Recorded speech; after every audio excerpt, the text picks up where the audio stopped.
Então vamos lá. Então, boa noite a todos, sejam bem-vindos.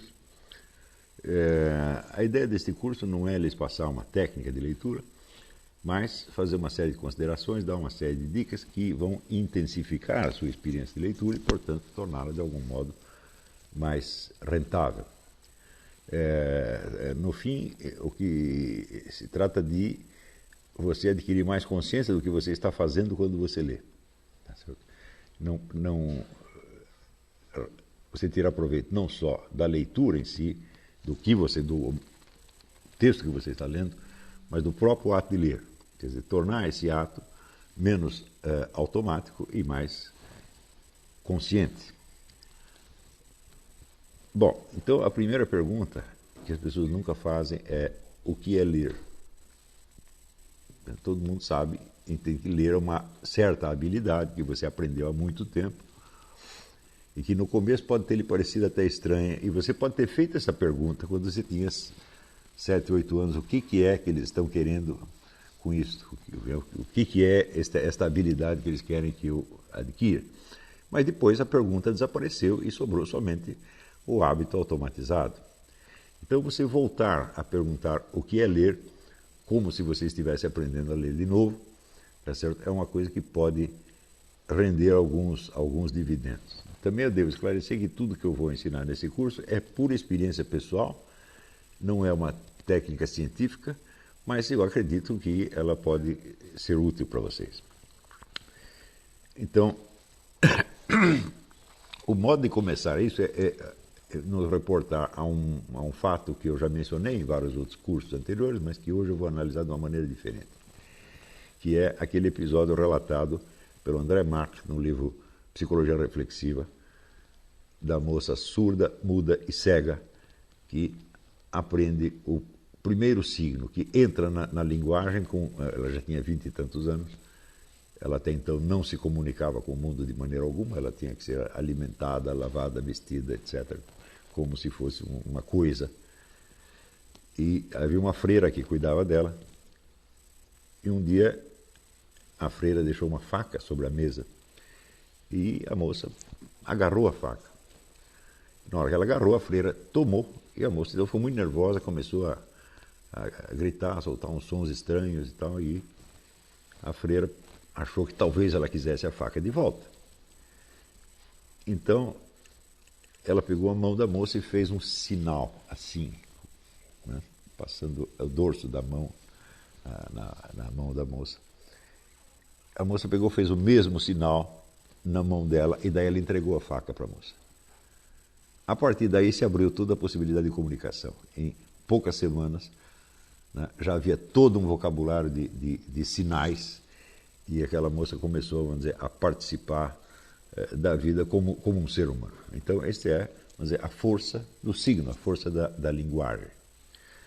O André Marx analisa isto no livro só sob o aspecto da definição de signo, mas eu queria encarar isso por um outro aspecto que eu não creio que tenha abordado antes.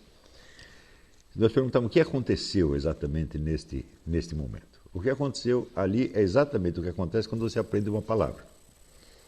O processo é exatamente o mesmo, né? Cada palavra que você aprende é o mesmo circuito que você está fazendo. Então, o que se passa exatamente neste momento? Quais são os componentes deste episódio? Então, evidentemente, o primeiro componente é o objeto que está em jogo, que é, no caso, uma faca, porque tudo que se passou ali entre a freira e a moça era em torno deste objeto e da posse desse objeto.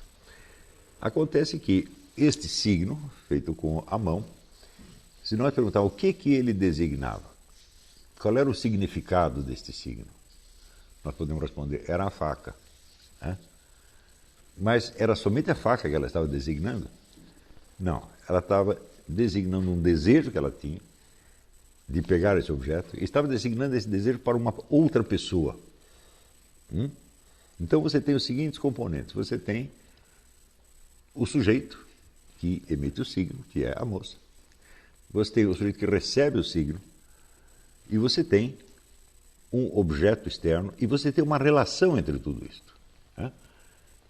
Então, mediante este signo, a moça conseguiu não somente enunciar um significado, quer dizer, se referir a alguma coisa, um significado que, por sua vez, se refere a um elemento externo, que se chama o referente, tá certo?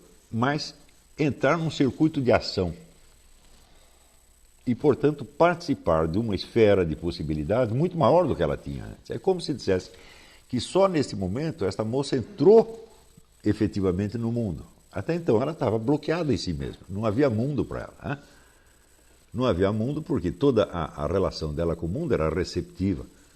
Tudo o que se fazia não era ela que fazia, eram os outros que faziam para ela. E nesse momento ela se torna um sujeito agente pela primeira vez, aos 20 e tantos anos. Né?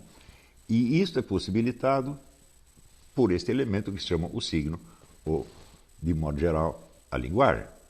Tá certo? Então, a ideia mais ou menos ingênua de que as palavras designam objetos, designam coisas, ela é um pouco sumária demais. Não seria possível você designar um objeto se não houvesse nenhuma relação entre você e esse objeto. Se esse objeto lhe fosse totalmente externo e alheio, você não teria como chegar lá. Para chegar, você precisa desse elemento chamado signo, que conecta você não com o objeto, mas com você mesmo em primeiro lugar. Quer dizer, na medida em que você repete o signo, você está se reportando à sua memória. Alguém lhe passou o signo e você se lembra do signo e se lembra da conexão do signo com o referente. Né? Em segundo lugar, você está entrando em relação com outra pessoa. Você está se comunicando com outra pessoa e você está não apenas criando uma possibilidade de ação, mas uma possibilidade de coparticipação nessa ação. São duas pessoas que participam. Na hora que ela pede que a freira lhe dê a faca, né? Você tem duas pessoas agindo de uma maneira coerente em vista de uma ação subsequente que vai afetar, então, um determinado objeto externo. Se você reparar bem, todas as palavras que você aprende são assim. Elas não designam apenas vamos dizer, um significado abstrato, que está no dicionário, não designam sequer um objeto, mas designam todo este circuito.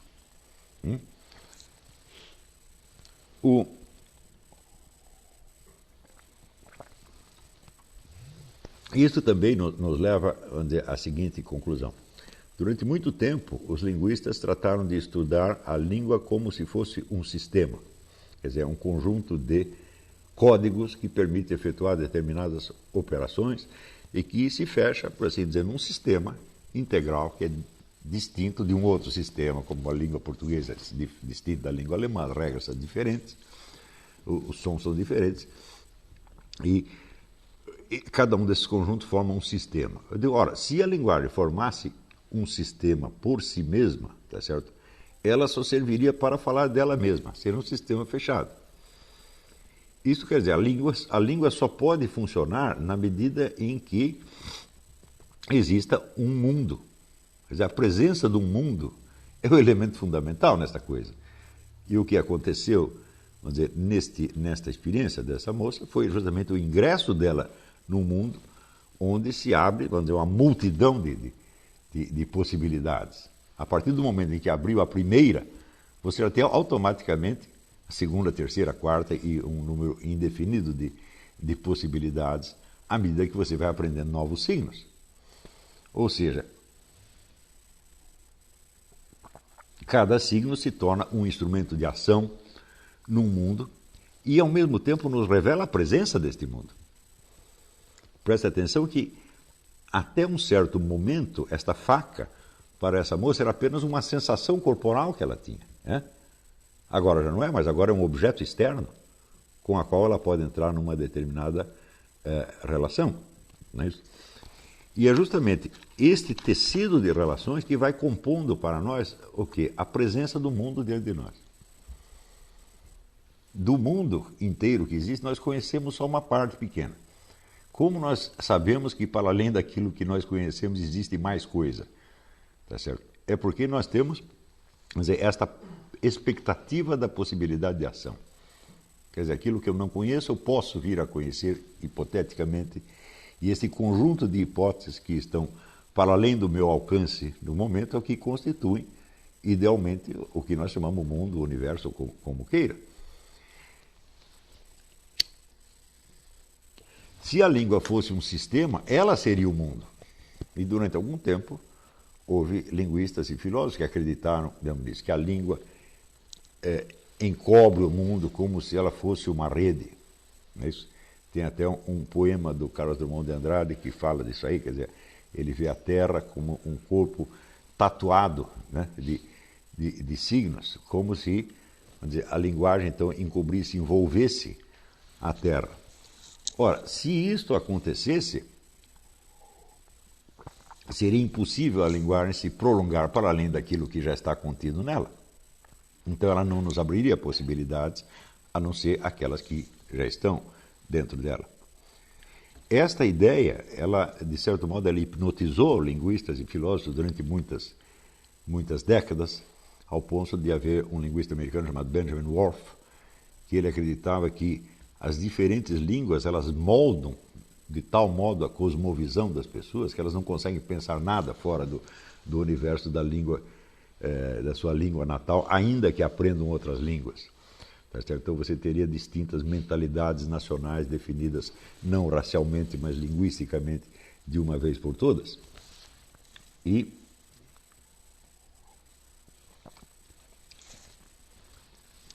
se fosse assim, então a língua seria como uma máquina na qual você entra, e não uma máquina que você se utiliza para entrar em alguma coisa que não é ela, para entrar em alguma coisa que vai infinitamente além dela.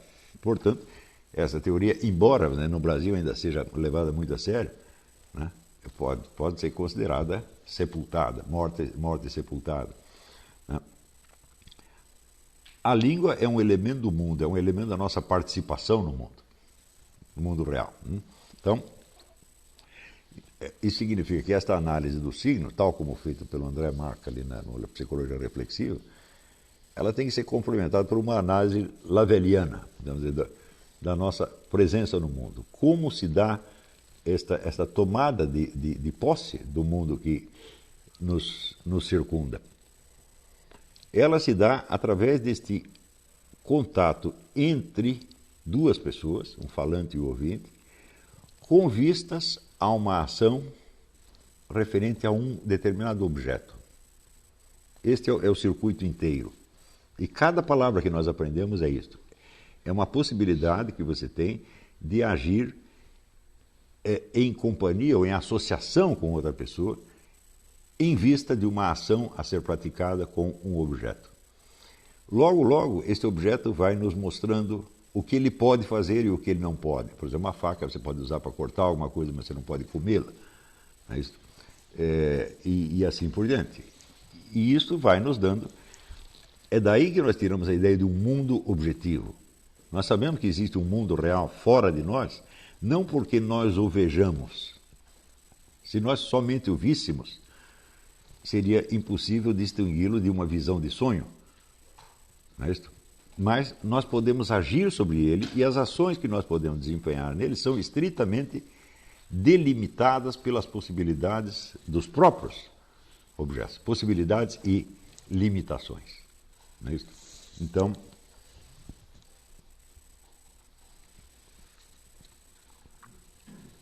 isso quer dizer, em primeiro lugar, então, a nossa consciência linguística ela tem não só uma estrutura dialógica, quer dizer, sem o elemento diálogo não há língua, e basta isso para mostrar que a língua não é um sistema, porque eu posso falar com qualquer pessoa, inclusive com pessoas que não falam a minha língua, né? Eu posso tentar me comunicar com ela de algum jeito, e nesse momento eu estou claramente violando o meu sistema ou indo para além dele e tentando atingir uma pessoa que está fora do sistema. Né? Então, não só a língua tem uma estrutura dialógica, mas este diálogo se refere a algo. E este algo a que ele se refere não são só objetos, mas ações que nós podemos praticar com esses objetos. E essas várias ações, como elas são limitadas para cada objeto, é que vão nos dando aos poucos a noção de uma estrutura objetiva da realidade exterior, que é o campo onde nós podemos agir.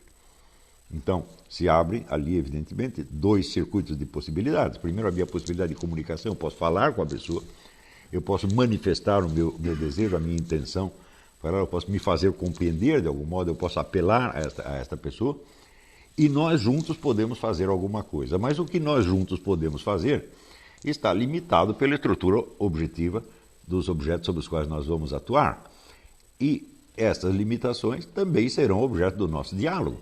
Eu tentarei certas coisas e direi para o outro, eu tentei tal coisa com este objeto e não deu certo, não é possível fazer isso, ou é possível fazer isso, e assim por diante. Então, isso quer dizer que a tomada de consciência da estrutura objetiva da realidade externa se dá através desta participação do ser humano na linguagem e se dá através desse diálogo dele com outros seres humanos.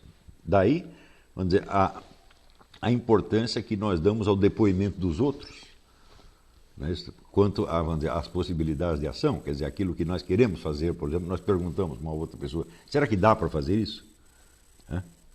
Você já experimentou? Você sabe de alguém que experimentou? Tá certo? Então isso quer dizer que a objetividade do mundo não é só uma questão de haver esse macro objeto chamado mundo diante de nós.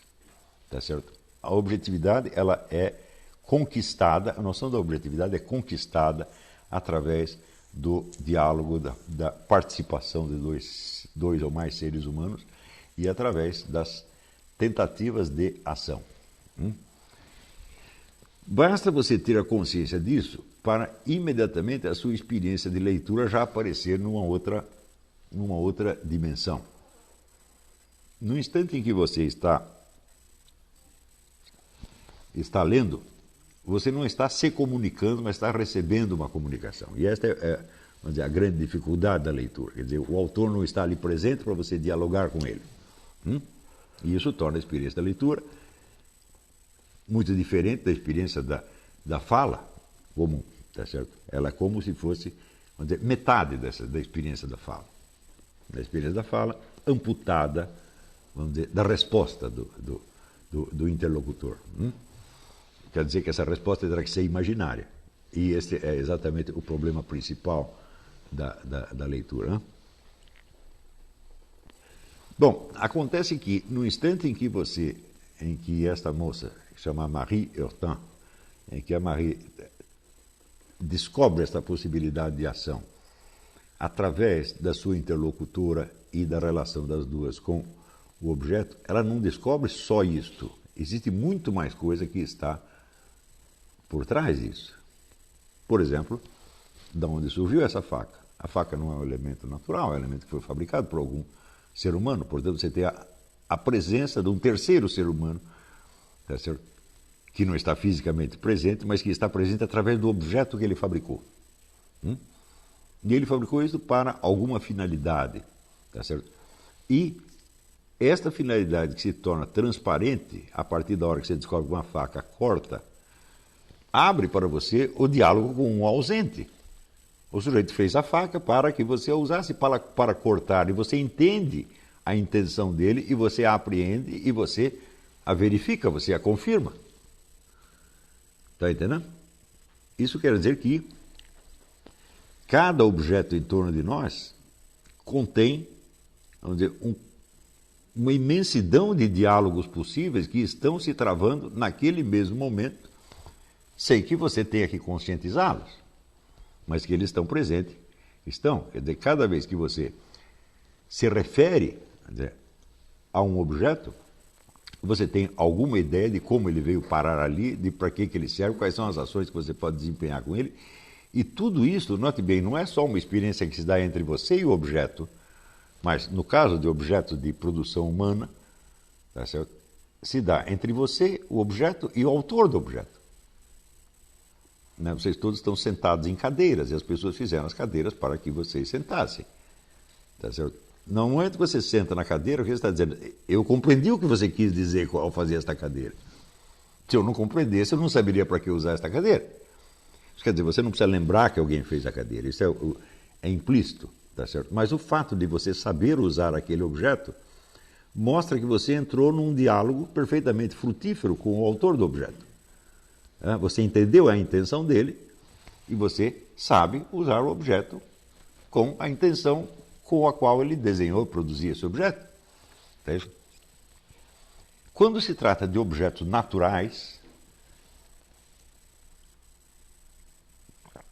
eles aparentemente não foram feitos com um objetivo determinado. Isso quer dizer que o uso desses objetos está mais em aberto. Se você perguntar, por exemplo, para que Deus fez os leões? Será que foi só para nos comer? Pode ser, mas eu posso dar outros usos para o leão. O primeiro uso é, por exemplo, eu posso fugir dele.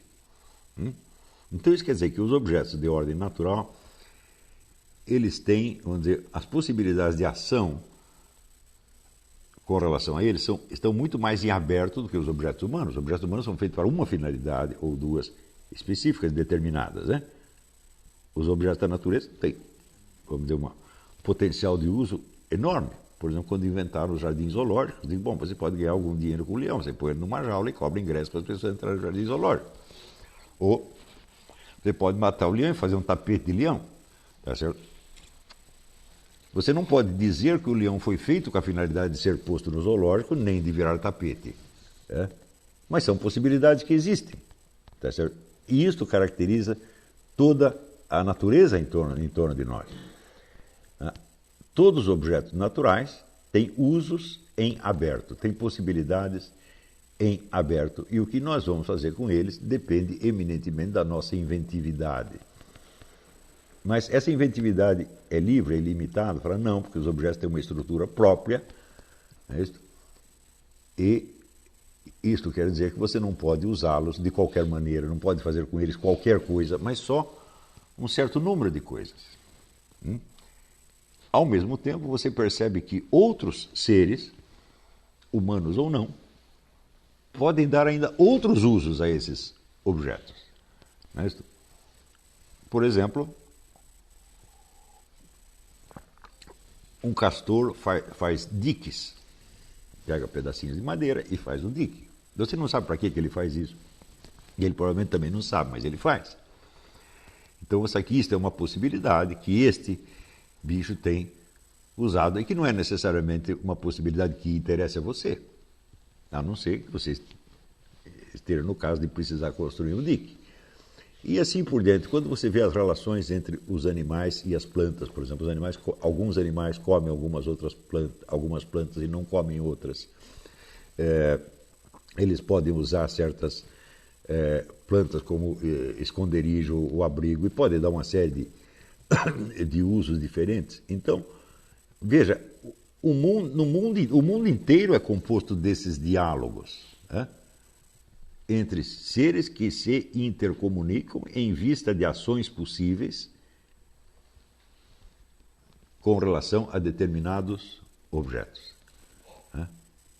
Mesmo objetos imateriais, como as próprias palavras, os próprios signos, também são assim. Por exemplo, quando você vai se explicar para alguma pessoa e você seleciona as palavras que você vai usar conforme o entendimento que você acha que aquela pessoa tem.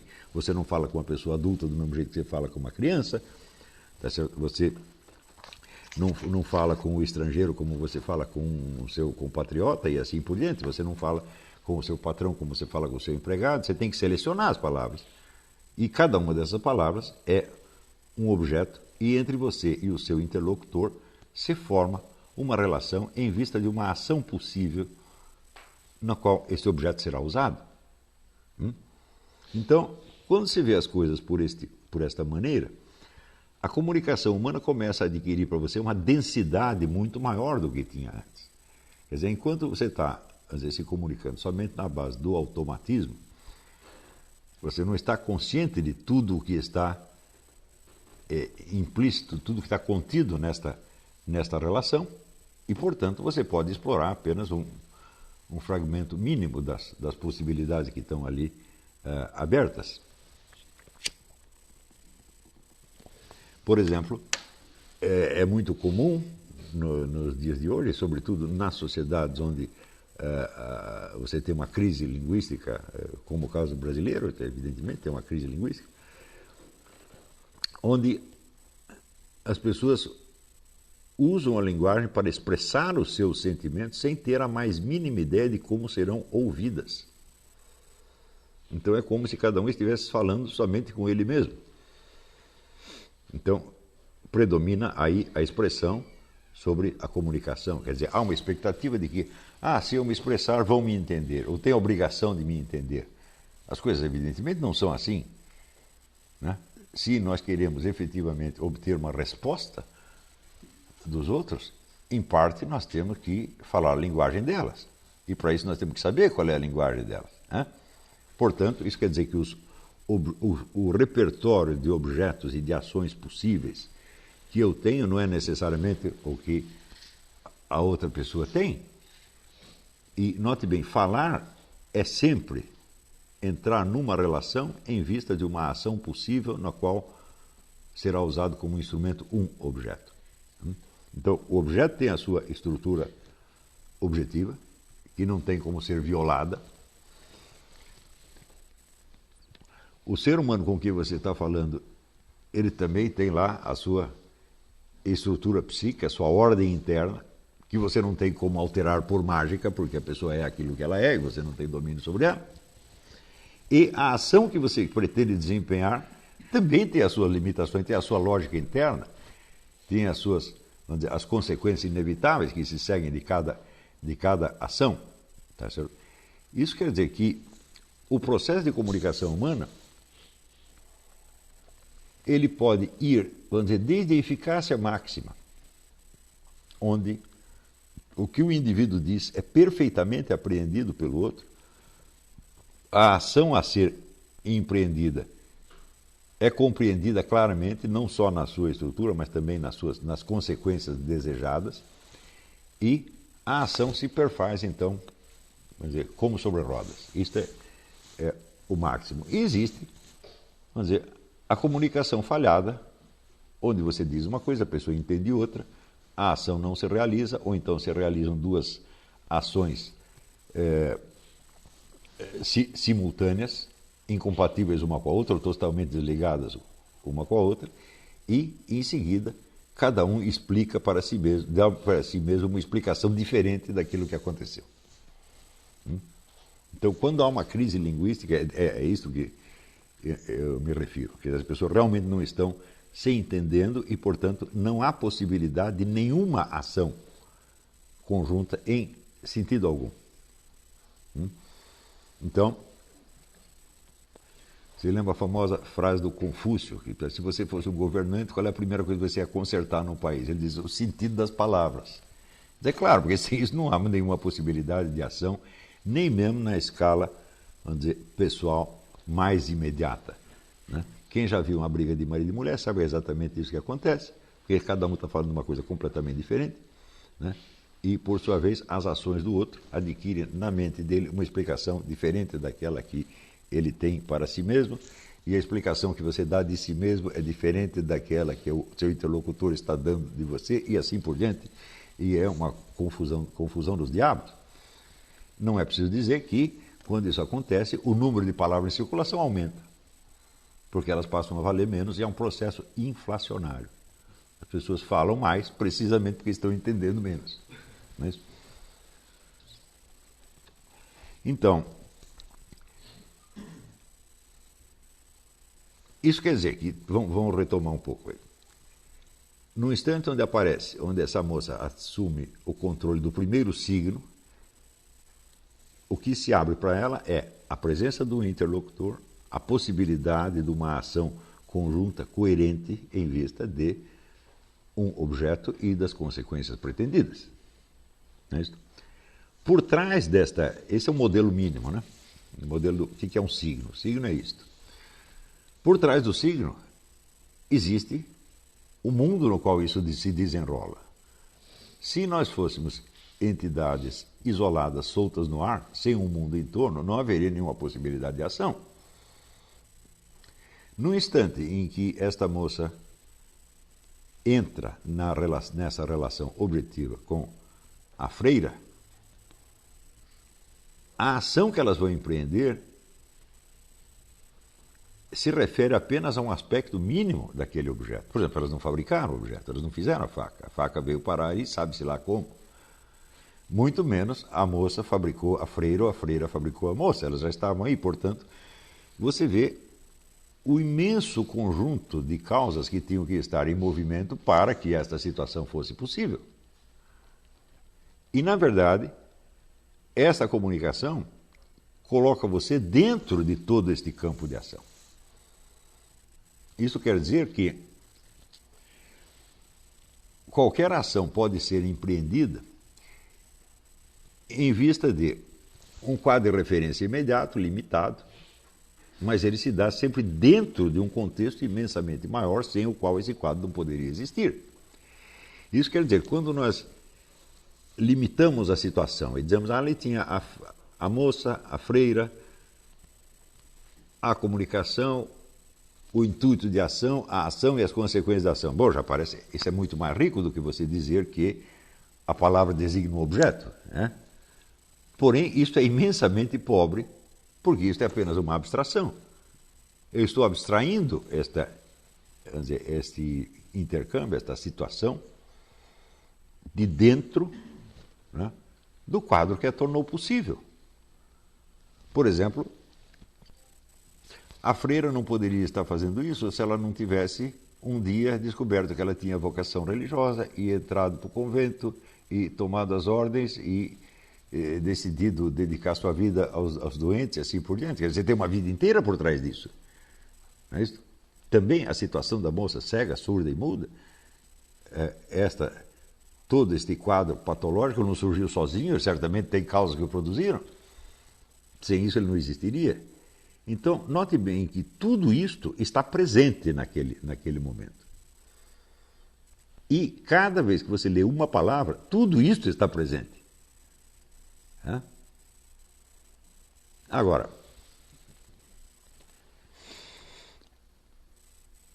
isso também quer dizer que você vai, de todo o quadro do mundo, todo o panorama do mundo, você vai selecionar um pedaço em função dos seus interesses imediatos e você vai prestar atenção consciente só nesses. Mas, espera aí, e de onde vêm esses seus interesses? Por que você quer isto e não aquilo? Aí tem toda a sua vida para trás, que foi aos poucos moldando os seus interesses. Mais ainda, você pode mudar de interesse. Se você descobrir outras possibilidades, você pode querer outras coisas. E assim por diante, assim como esta moça, naquele momento, tudo que ela queria era agarrar uma faca, claro que sem pensar nas consequências, né? Com a faca eu posso cortar meu próprio dedo, eu posso furar meu olho, eu posso matar a freira, né? E posso cortar um inocente pãozinho. Mas ela não pensou em tudo isso, ela pensou somente naquele ato que lhe daria o poder de agarrar uma coisa que ela queria agarrar e que tinha escapado do seu controle. Então, na mente dela, a ação pretendida se esgotava neste ato de agarrar, de ter o poder de segurar o objeto e mais ainda, ter o poder de consegui-lo por meio de um signo. Isso para ela deve ter sido uma vitória extraordinária. Não é isso? Porém, é claro que nem todas as ações humanas são limitadas a isto. Eu posso dizer, eu quero este objeto porque com ele eu pretendo fazer isto e aquilo, e isto daí vai desencadear tais e quais consequências, e vamos chegar em tal ponto.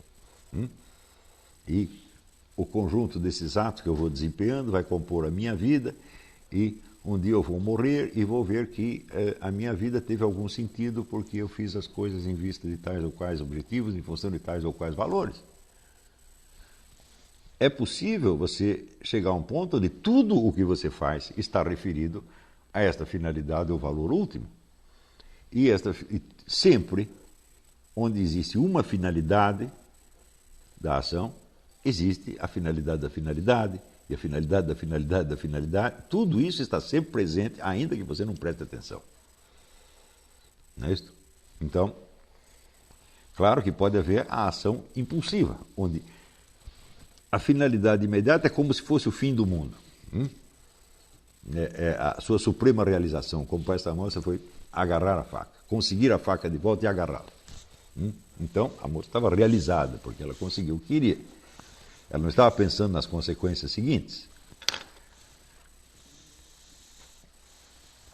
Então, vamos dizer, este tipo de encerramento do processo linguístico na sua finalidade imediata é o que vai caracterizar a ação patológica, doença mental, obsessão, etc, etc, etc, onde aquela coisa imediata parece ser a culminação da existência. Então, por exemplo, o indivíduo que num impulso louco, ele mata o seu inimigo. Matar o inimigo é como se fosse uma apoteose. É a suprema realização. Ele não pensa, bom, e depois?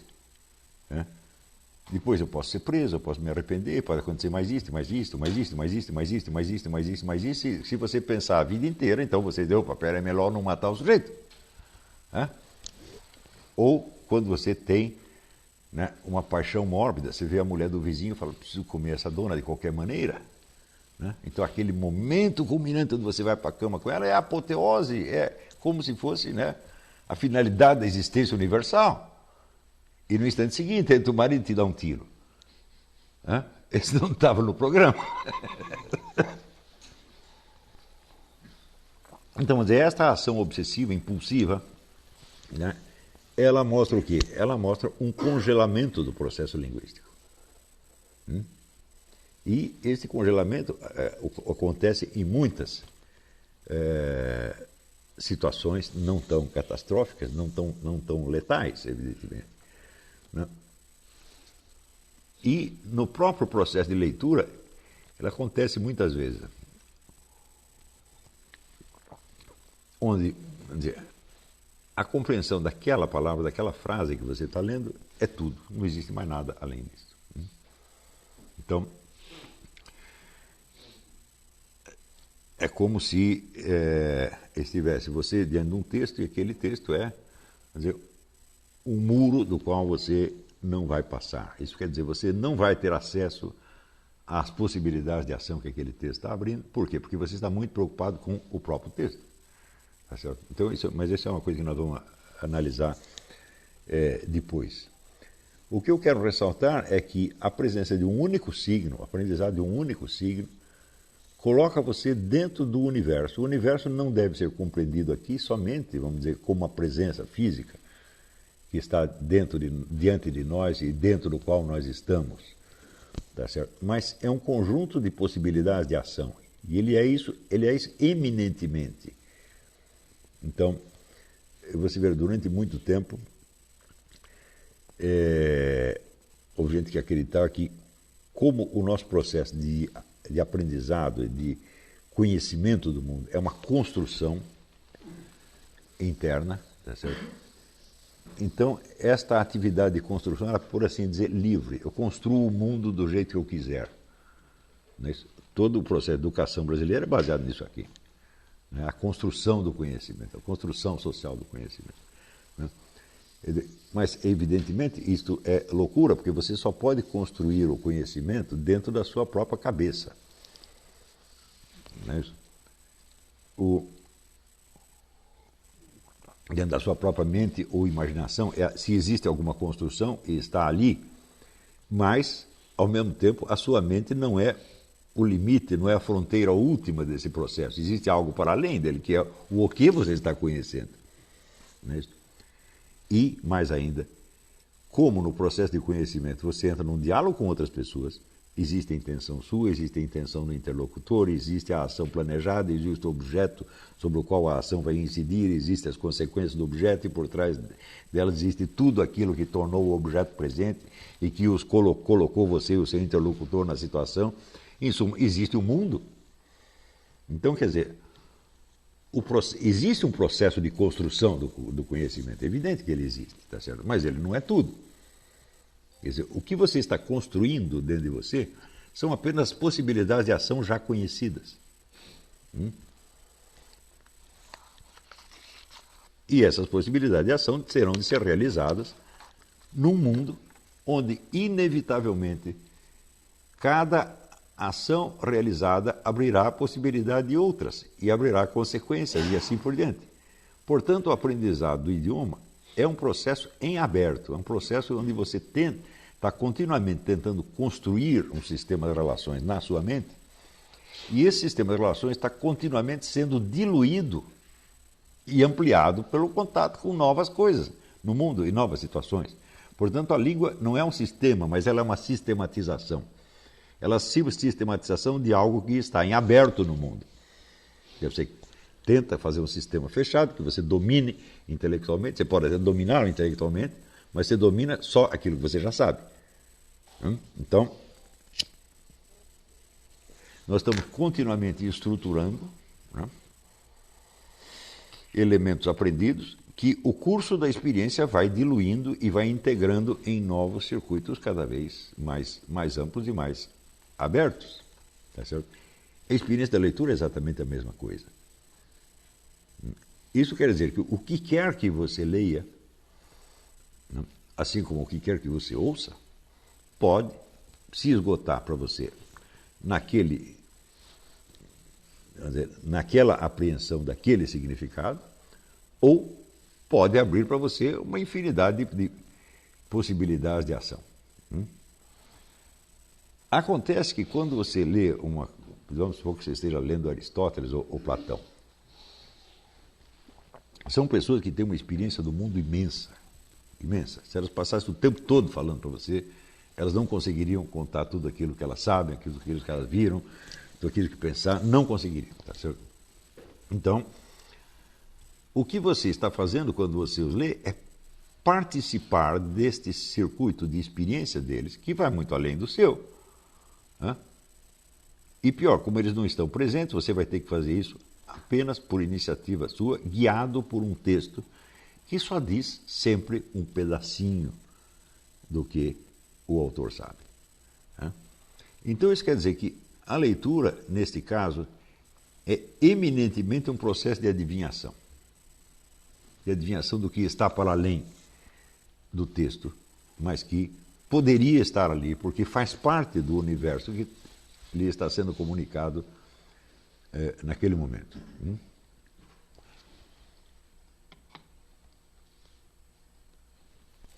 Veja, quando a moça repete o signo que a freira fez na mão dela, ela só pode fazer isso porque a freira tinha feito o signo antes. Isso quer dizer que a possibilidade de ação foi aberta por um outro, não por você. Aquele que lhe ensina uma palavra, que lhe diz alguma coisa, ele está abrindo essa possibilidade de ação, que você pode pegar, tá certo? E complementar de algum modo. Você pode participar da ação também. Mas, inicialmente, tudo vem de fora. Ninguém aprendeu a falar sozinho. Isso quer dizer que, quando você já está com 5 ou 6 anos, tá certo? Já lhe abriram milhões de possibilidades de ação que você jamais poderia ter descoberto sozinho. Essas possibilidades de ação, elas estão no mundo, evidentemente, estão no mundo físico, mas elas chegam para você através de um negócio que se chama cultura. Quer dizer, cultura é a experiência acumulada e condensada, tá certo? Em signos amplamente compreendidos por toda uma coletividade. Quer dizer, você tem uma participação de um número enorme de pessoas num conjunto de signos que lhes revela, vamos dizer, um conjunto de possibilidades de ação. E as pessoas estão simultaneamente conscientes dessas possibilidades. Então, por exemplo, numa determinada coletividade, você sabe, por exemplo, que se você ficar doente, você pode ir até um hospital. Você sabe que existem certos esportes que você pode praticar. Você sabe que existem certas roupas que você pode vestir e outras que não pode. Tá certo? Você sabe que tem uma série de ações que você pode fazer e outras que não tem cabimento fazer. E assim por diante. Todos os membros da coletividade sabem de tudo isso e transmitem à criança.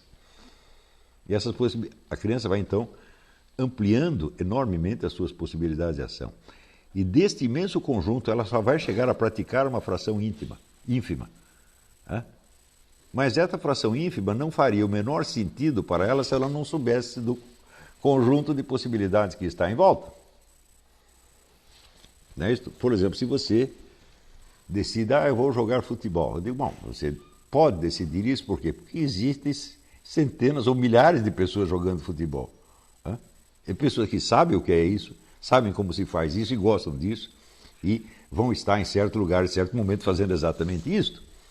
Então, veja como uma decisão simples dessa depende do conhecimento de um imenso conjunto de possibilidades de ação que está sendo levado a efeito por outras pessoas. Isso tudo está presente no pensamento mais simples do ser humano, ou na fala, na comunicação a mais simples. Então, isso quer dizer, a linguagem é participação no mundo, participação ativa no mundo, mas num mundo que nós não criamos, num mundo que nós podemos alterar minimamente. Né?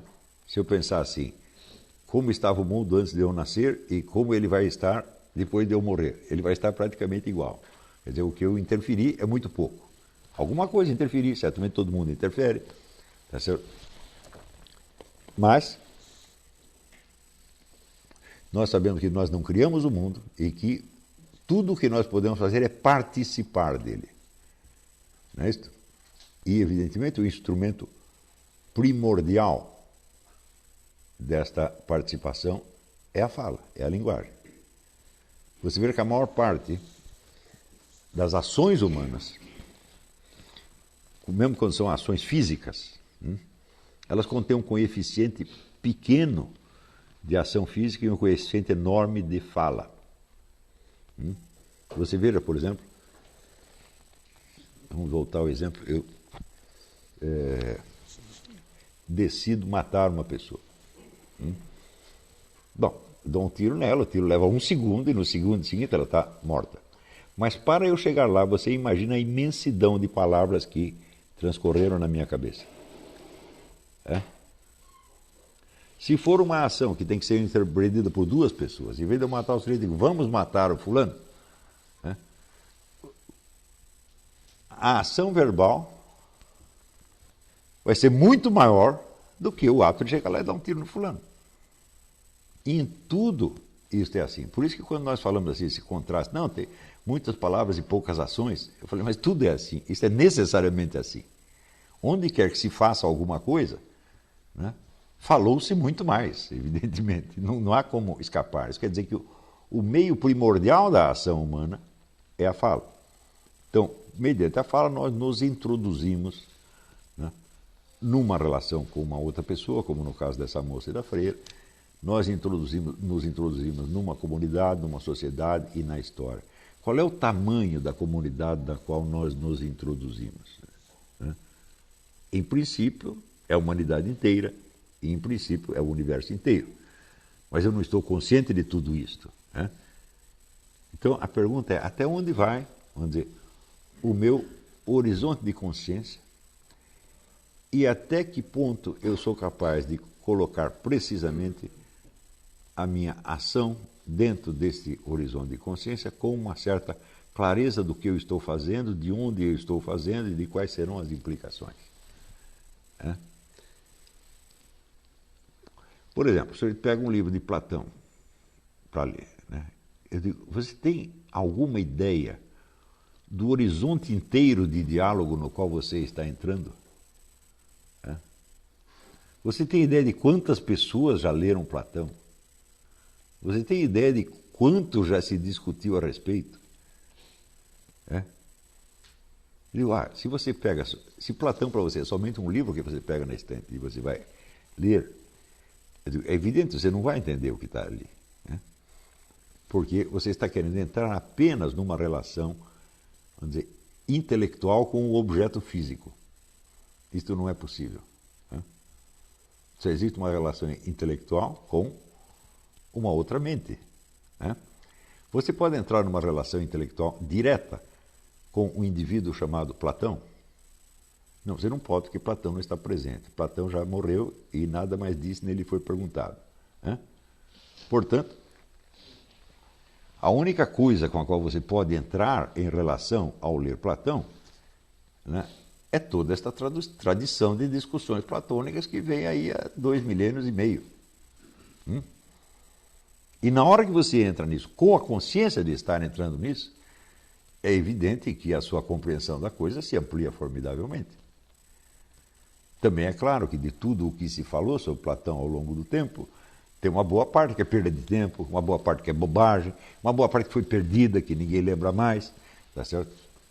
Mas, certamente, existe também uma boa parte com a qual você pode entrar numa relação direta e que pode ser muito útil para você.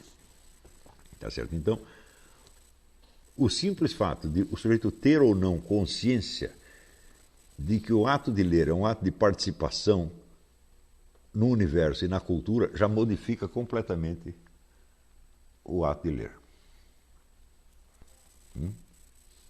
Você imagina o que seria um sujeito que nunca tivesse visto uma televisão na vida, não sabe o que é televisão, e ele liga e aparecem umas pessoas falando.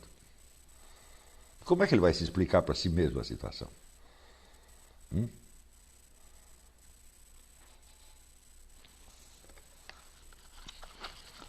É claro que ele só vai chegar a entender o que está se passando ali quando ele souber que existe um estúdio de televisão, que existem atores de televisão, que existem produtores de televisão, etc. Daí ele está sabendo o que ele está fazendo.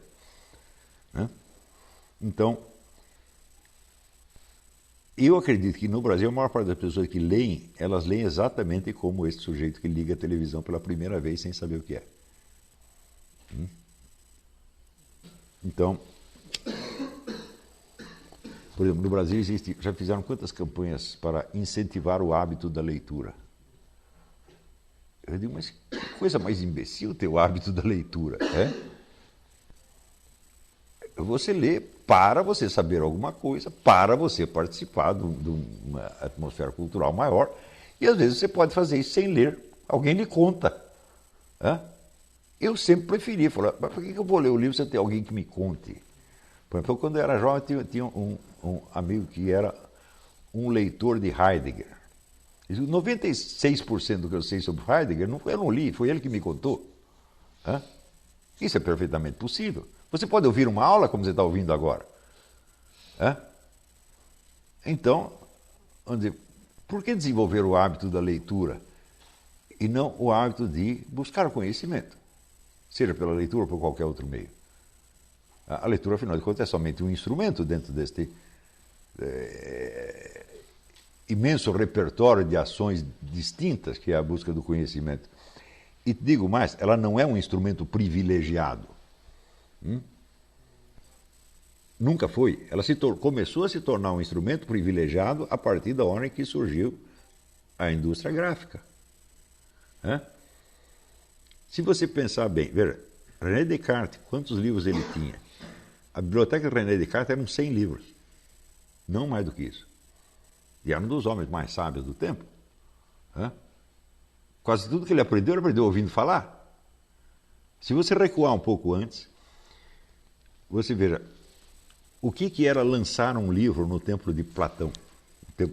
Como é que eles lançavam um livro? Ficava um sujeito meses escrevendo aquilo num rolo de papiro, daí reunia um monte de gente e lia aquilo em voz alta. Isso era o lançamento do livro. As pessoas saíam dali sem cópia nenhuma do livro. E o conhecimento que elas tinham era por ter ouvido. Então isso quer dizer que naquela época o instrumento fundamental do aprendizado era a fala e a audição, e não a leitura. Então, eu posso dizer, Platão acho que não tinha nenhum hábito de ler. Ele tinha o hábito de aprender. De vez em quando não tinha o autor presente, ele lia. E lia por quê? Porque alguém lhe trazia um papiro comprado a preço de ouro, deve ser uma cópia única que eu encontrei lá, sei lá, em Vila Nhocuié, trouxe aqui para você e você lê aquele negócio. Então isso quer dizer que esse negócio de hábito de ler, isso é fetiche. Então, eu não creio que a leitura deva ser um método predominante. Se houver outros, é melhor. Quer dizer, a leitura é o último recurso. A leitura é quando a pessoa com quem você quer aprender não está presente. Mas não era muito melhor você ter ouvido aquilo própria boca de Platão? Você imagina a diferença que está, por exemplo, o sujeito diz, bom, eu quero entrar para o cristianismo, né? Então, você vai e você experimenta, você vai na igreja do Bispo Macedo, né? Pega lá os folhetos do Bispo Macedo, etc. Você imagina a que distância você está daqueles primeiros cristãos que ouviram tudo da própria boca de Jesus. Você imagina o sujeito que foi curado por nosso Senhor Jesus Cristo. Chega lá, está paralítico, Jesus Cristo, né? Você levanta-te e anda e eu saio andando. Esse sujeito sabe tudo sobre o cristianismo instantaneamente. Tá? Agora você tem que passar anos lendo. Né? Primeiro você vai pegar fontes erradas, vão te ensinar tudo torto. Né? E às vezes, com muita sorte, depois de 20 ou 30 anos, você descobre o caminho das pedras. Né? Então, o que é preferível? Você ler toda a teologia cristã ou você ter estado lá com Jesus Cristo? É simples, né? Com Jesus Cristo, por exemplo, qualquer analfabeto entendia tudo na mesma hora. Falou, opa, tu é o filho do Deus vivo, entendi já. Não precisa explicar duas vezes. Não é assim? Agora,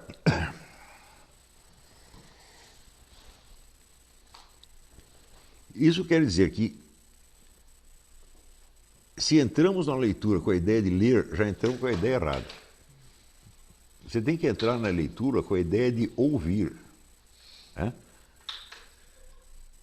Está entendendo? Tá rindo por quê? Não é uma coisa óbvia, depois que eu falei fica óbvio, né?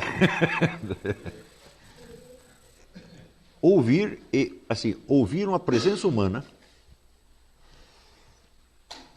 que está lhe abrindo certas possibilidades de ação que no momento transcende infinitamente a sua ação física.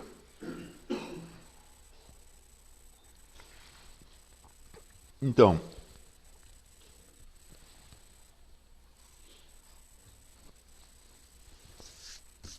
restaurar, então, vamos dizer, a presença viva, vamos dizer, do autor e saber que de tudo que o sujeito queria dizer, ele só escreveu um pedacinho.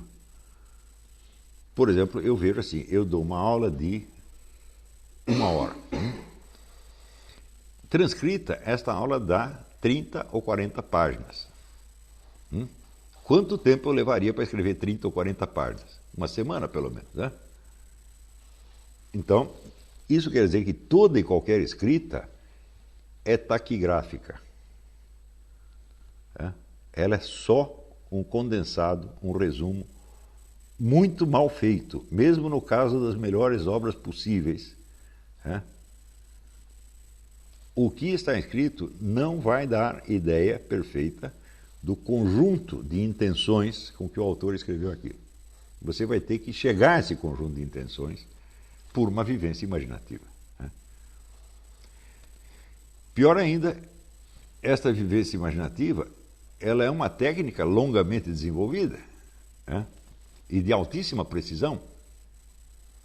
Quando você vê, por exemplo, o conjunto das discussões que houve a respeito da obra de Platão, ou a respeito do Evangelho, você vê que existe, claro que existem pontos de divergência, mas eles são mínimos em função da concordância, quer dizer, muita gente entendeu aquilo do mesmo jeito. E tem pontos, vamos dizer, obscuros, ou às vezes insolúveis, em função do próprio fato de que a escrita é sempre um condensado e um resumo. E o autor não está mais vivo para você perguntar. Isso tem até aquela cena do filme do Woody Allen que eles estão discutindo, na fila do cinema, discutindo Marshall McLuhan. Ele diz assim, não, ele diz assado. Deixa eu perguntar para ele. Vai lá na fila e pega o Marshall McLuhan. O que foi que o senhor quis dizer? Daí ele explica. Se fosse assim, seria fácil. Então, isso quer dizer que esta margem de desentendimento na compreensão dos textos, sobretudo mais antigos, ela é uma fatalidade inerente às limitações da própria escrita. E elas sempre vão existir, mas o coeficiente de entendimento é muito maior. Senão, não haveria sequer a possibilidade do debate. Quer dizer, se eu li Platão e entendi uma coisa, e você lê e entendeu outra coisa completamente diferente, nós vamos discutir o quê? Se nós estamos em desacordo sobre tudo, não é possível discutir nada. Quer dizer, para discutir alguma coisa, tem que ter uma ampla margem de concordância e alguma divergência no meio daquilo, né?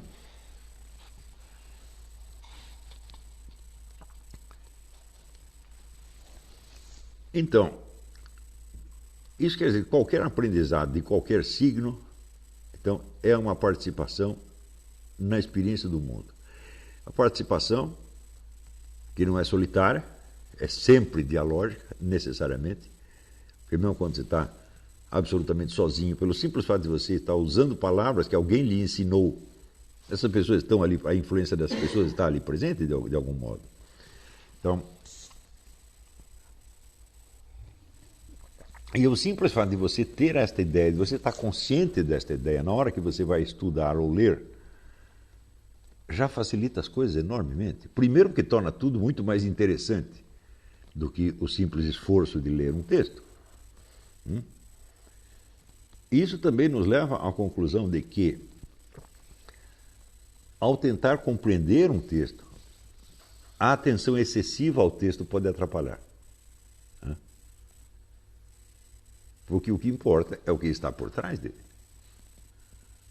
Quer dizer, a leitura é, digamos, 10% de observação do texto e 90% de adivinhação. E o bom leitor é aquele que consegue adivinhar corretamente. Uma das grandes satisfações da minha vida foi quando eu escrevi um artigo sobre o Liput Zondi, psiquiatra húngaro, e um discípulo dele, o Dr. Claude Van Rett, traduziu aquilo para a língua dele, que é o francês, ele é um belga, e levou para o Dr. Zondi. E o Zondi disse, o cara entendeu perfeitamente. Ele, eu não falo uma palavra de húngaro, eu nunca vi o sujeito, está entendendo? E eu não li tanto o Zondi assim, não estudei, eu tinha lido aquilo por 1 ano, 2 anos. Né? Então, isso quer dizer que eu preenchi o espaço com uma espécie de adivinhação, mas uma adivinhação harmônica. De certo modo, eu estava sintonizado com o espírito do autor, eu entendi o que ele queria. E por que eu entendi? Porque eu participei da intenção, exatamente como Marie Autain participou da intenção da freira na hora que fez o sinal com a mão. Né? Essas duas pessoas estavam querendo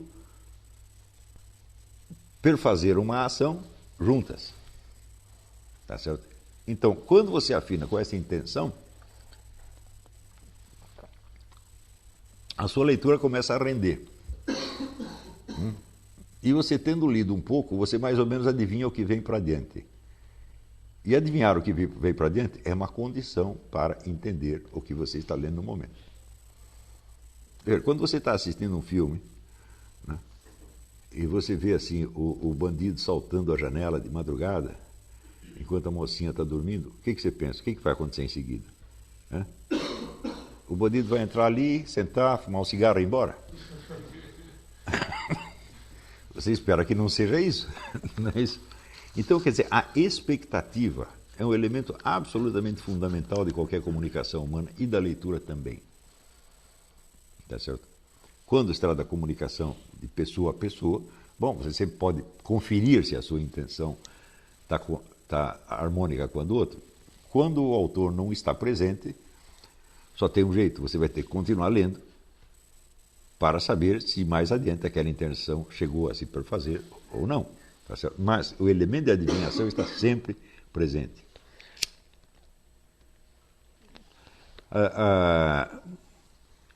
Tempos atrás eu li um livro, acho que foi do Júlio Paiô, eu não lembro exatamente, mas ele tinha essa sugestão, de antes de você assistir uma aula, tenta adivinhar o que o professor vai dizer. Isto ajuda, porque o que ele disser ficará mais claro em contraste ou em harmonia com aquilo que você anteviu. Agora, se as palavras vêm simplesmente no vazio e não há expectativa alguma, então não há substância de contraste e, portanto, o perfil da coisa fica mais indefinido. Tá certo? Também você pode ter a expectativa do que ele deveria dizer. Por exemplo, quando você está ouvindo um candidato a algum cargo eletivo expondo o seu programa político. Você entende aquele programa político por quê? Porque você também tem um na cabeça. Né? Você sabe mais ou menos o que o sujeito deveria fazer ou o que ele deveria dizer. Não é isso? Por exemplo, o Brasil tem 70 mil homicídios por ano. Você espera que um candidato ou a governador do Estado ou a presidente da República chegue lá e diga, olha, eu vou fazer tais e quais coisas para acabar com isso. Mas se ele não diz absolutamente nada, né? Bom, então você entendeu precisamente o sentido do discurso dele, que é uma bela desconversa. Não é assim? Então, quer dizer, a expectativa aí é tudo. Mas essa expectativa só é possível se você tomar o livro, o texto, como um documento de cultura, tá certo? E tomar a cultura como um horizonte de ação para você mesmo. Senão, não é possível. Ler por ler, eu já contei para vocês o episódio, quando o jovem eu morava com um sujeito que lia o dia inteiro. E um dia ele repentinamente parou e disse, me diga uma coisa, você entende o que você lê? Eu fiquei aterrorizado. Então...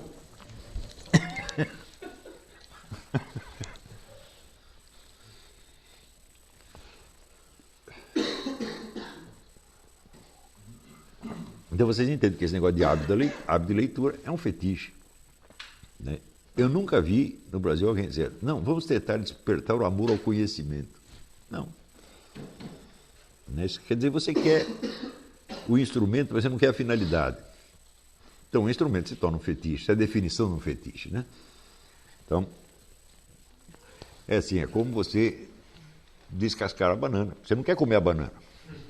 Descasca, depois descasca outra, depois descasca outra. E um dia fala, não, isso aí se come. Fala, eu não sabia.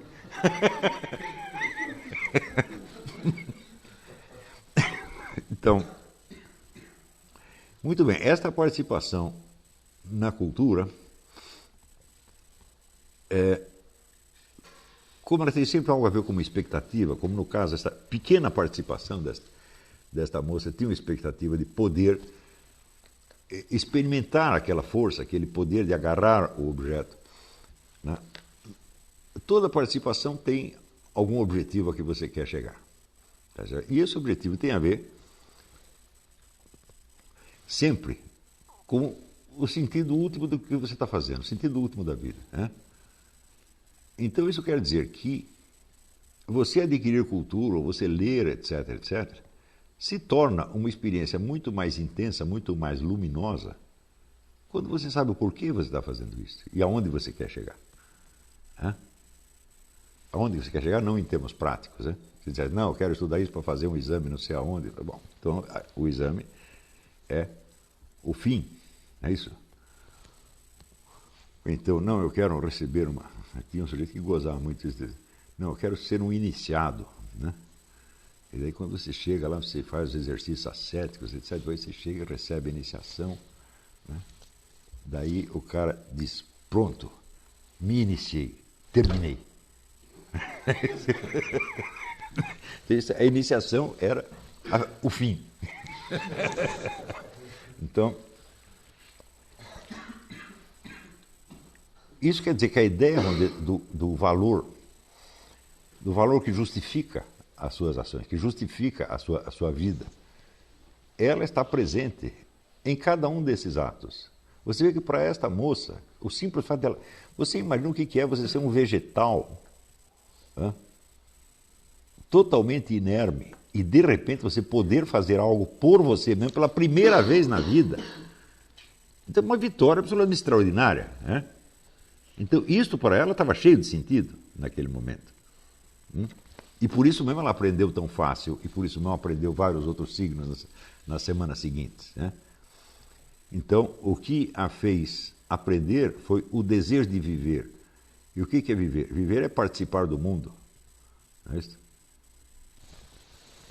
Então, este senso da participação no mundo é o que deve animar qualquer esforço de aprendizado que nós façamos. E isso tende a estar presente na leitura até de uma receita de bolo.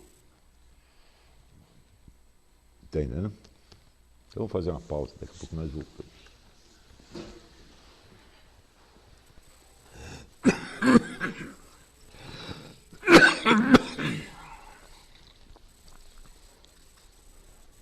Então vamos lá, a segunda parte vamos dedicar a perguntas.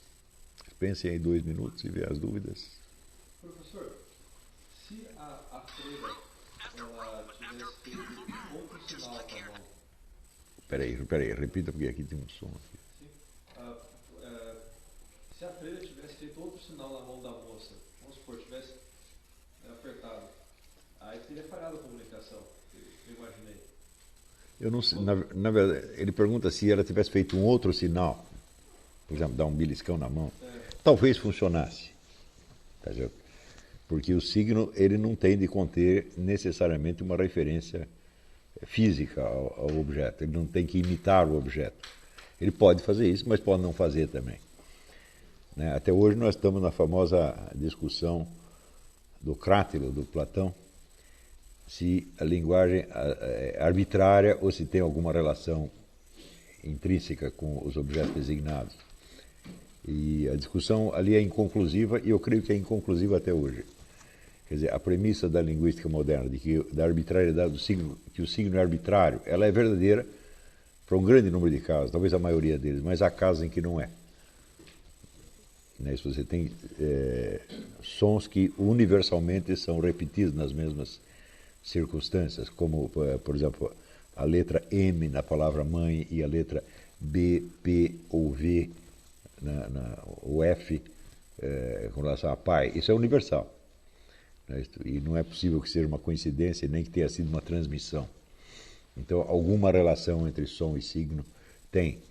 Eu tenho a impressão que o famoso livro do Fabre d'Olivet, La langue hébraïque restituée, língua hebraica reconstituída, nunca foi efetivamente contestado nem provado.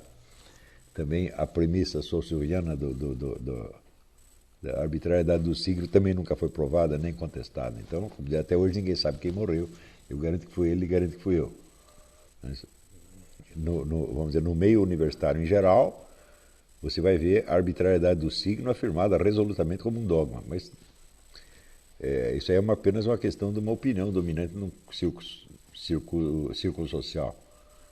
Então, se tivesse feito um sinal que não lembrasse necessariamente o corte da faca, talvez funcionasse. Porque você veja, eu também não sei se este gesto indicava fisicamente para a moça a faca, porque ela não tinha experimentado a lâmina da faca, apenas o cabo. Então, você pode dizer, esse foi um signo arbitrário. Parece um signo imitativo, mas ele é arbitrário. Mas isso aí coloca toda a questão, vamos dizer, se existem símbolos naturais ou não. Isso é um abacaxi do tamanho de um bonde. Eu acredito que eles existem, mas são apenas uns poucos. Em geral, os signos são arbitrários. Olá. Você falou que a imaginação tem um papel fundamental na leitura, né? Mas a minha dúvida é a seguinte. No exercício dessa imaginação, nós podemos corremos o risco de acabar muito longe do propósito do autor, né? Corremos esse risco. Então, a pergunta é, qual é o eventual prejuízo que isso nos traria, tanto do ponto de vista do nosso desenvolvimento intelectual, quanto do ponto de vista da compreensão da obra, e se existe alguma técnica ou antídoto para que a gente não desgarrasse tanto? Sim. Bom, isso aí eu pretendo explicar melhor depois, mas só para adiantar o expediente, você vê, quando você ouve uma música, ela produz em você uma sequência de emoções que se traduz frequentemente numa sequência de imagens. Então, você tem um equivalente onírico qualquer. Né? Esse equivalente onírico, ele traduz aquilo numa linguagem sua. Até que ponto essa linguagem corresponde com aquilo que está sendo expresso na música? É muito simples. A música é como se fosse um sonho acordado dirigido. Né? Quer dizer, se as notas que você ouviu até aqui te produzem certas imagens, bom, as notas vão continuar. E você vai ter que segui-las. Então você vai, de certo modo, as suas imagens vão se adaptar à sequência. Está compreendendo? Quer dizer, você não está livre para imaginar qualquer coisa. Você está sonhando, tem a atividade inteiramente sua, não é do autor, não é do compositor. Ele botou somente as notas em ordem, você que está produzindo as emoções em imagem. Tá certo? Mas elas têm que seguir o que vem, as notas subsequentes, a melodia subsequente, a continuação da melodia. Então você não está totalmente livre. Então, de certo modo, a música te dirige. Um texto é a mesma coisa. Você pode ir imaginando, mas você tem que deixar que ele dirija o seu. A imagem do sonho acordado dirigido, acho que é perfeito aí. Né? Quer dizer, a imaginação, o trabalho de imaginação é você que vai fazer. Ele vai fazer livremente, mas você quer seguir aquela sequência. Você está se submetendo àquela experiência. Quer dizer, você não está inventando um outro texto para colocar no lugar daquele. Mas, quer dizer, essa disposição de deixar-se conduzir é absolutamente fundamental para você ouvir uma música. Já pensou que você está lá ouvindo Beethoven e tal, mas você está compondo outra música completamente diferente na sua cabeça. Né? Ou então lembrando de uma outra música. Aí não vai funcionar. E se você está ouvindo Beethoven, é porque você quer ouvir Beethoven, você quer ouvir a música dele. Então você se deixa conduzir. Tem um lado de criatividade, tem um lado de docilidade. Assim como quando você vai dançar. Você pode fazer o movimento que você quiser, você não está sendo obrigado, ninguém está te empurrando. Tá certo? Mas você quer, né, estabelecer uma comunicação com outra pessoa. Então você, em parte, você dá um lance, mas em parte você aceita o lance dela. Esse jogo, esse diálogo de leitor e autor, isso é a coisa fundamental.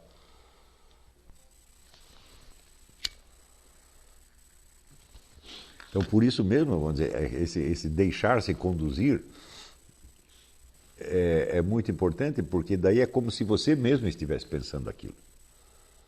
Portanto, você não pode, num primeiro momento, você não pode ter uma atitude crítica ou de distanciamento crítico perante a coisa. Porque você primeiro precisa tomar posse do objeto que você está lendo. Tomar posse do texto, não é isso? E para tomar posse do texto, você tem que se abrir a ele e deixar que ele te conduza. E você se deixar levar docilmente. Quer dizer, a atividade crítica é depois, e ele supõe uma rememoração. Quer dizer, você vai recordar o texto e daí você vai examiná-lo criticamente. Mas, num primeiro momento, tem que ser, né, por isso que Leibniz dizia, eu concordo com tudo quanto eu leio.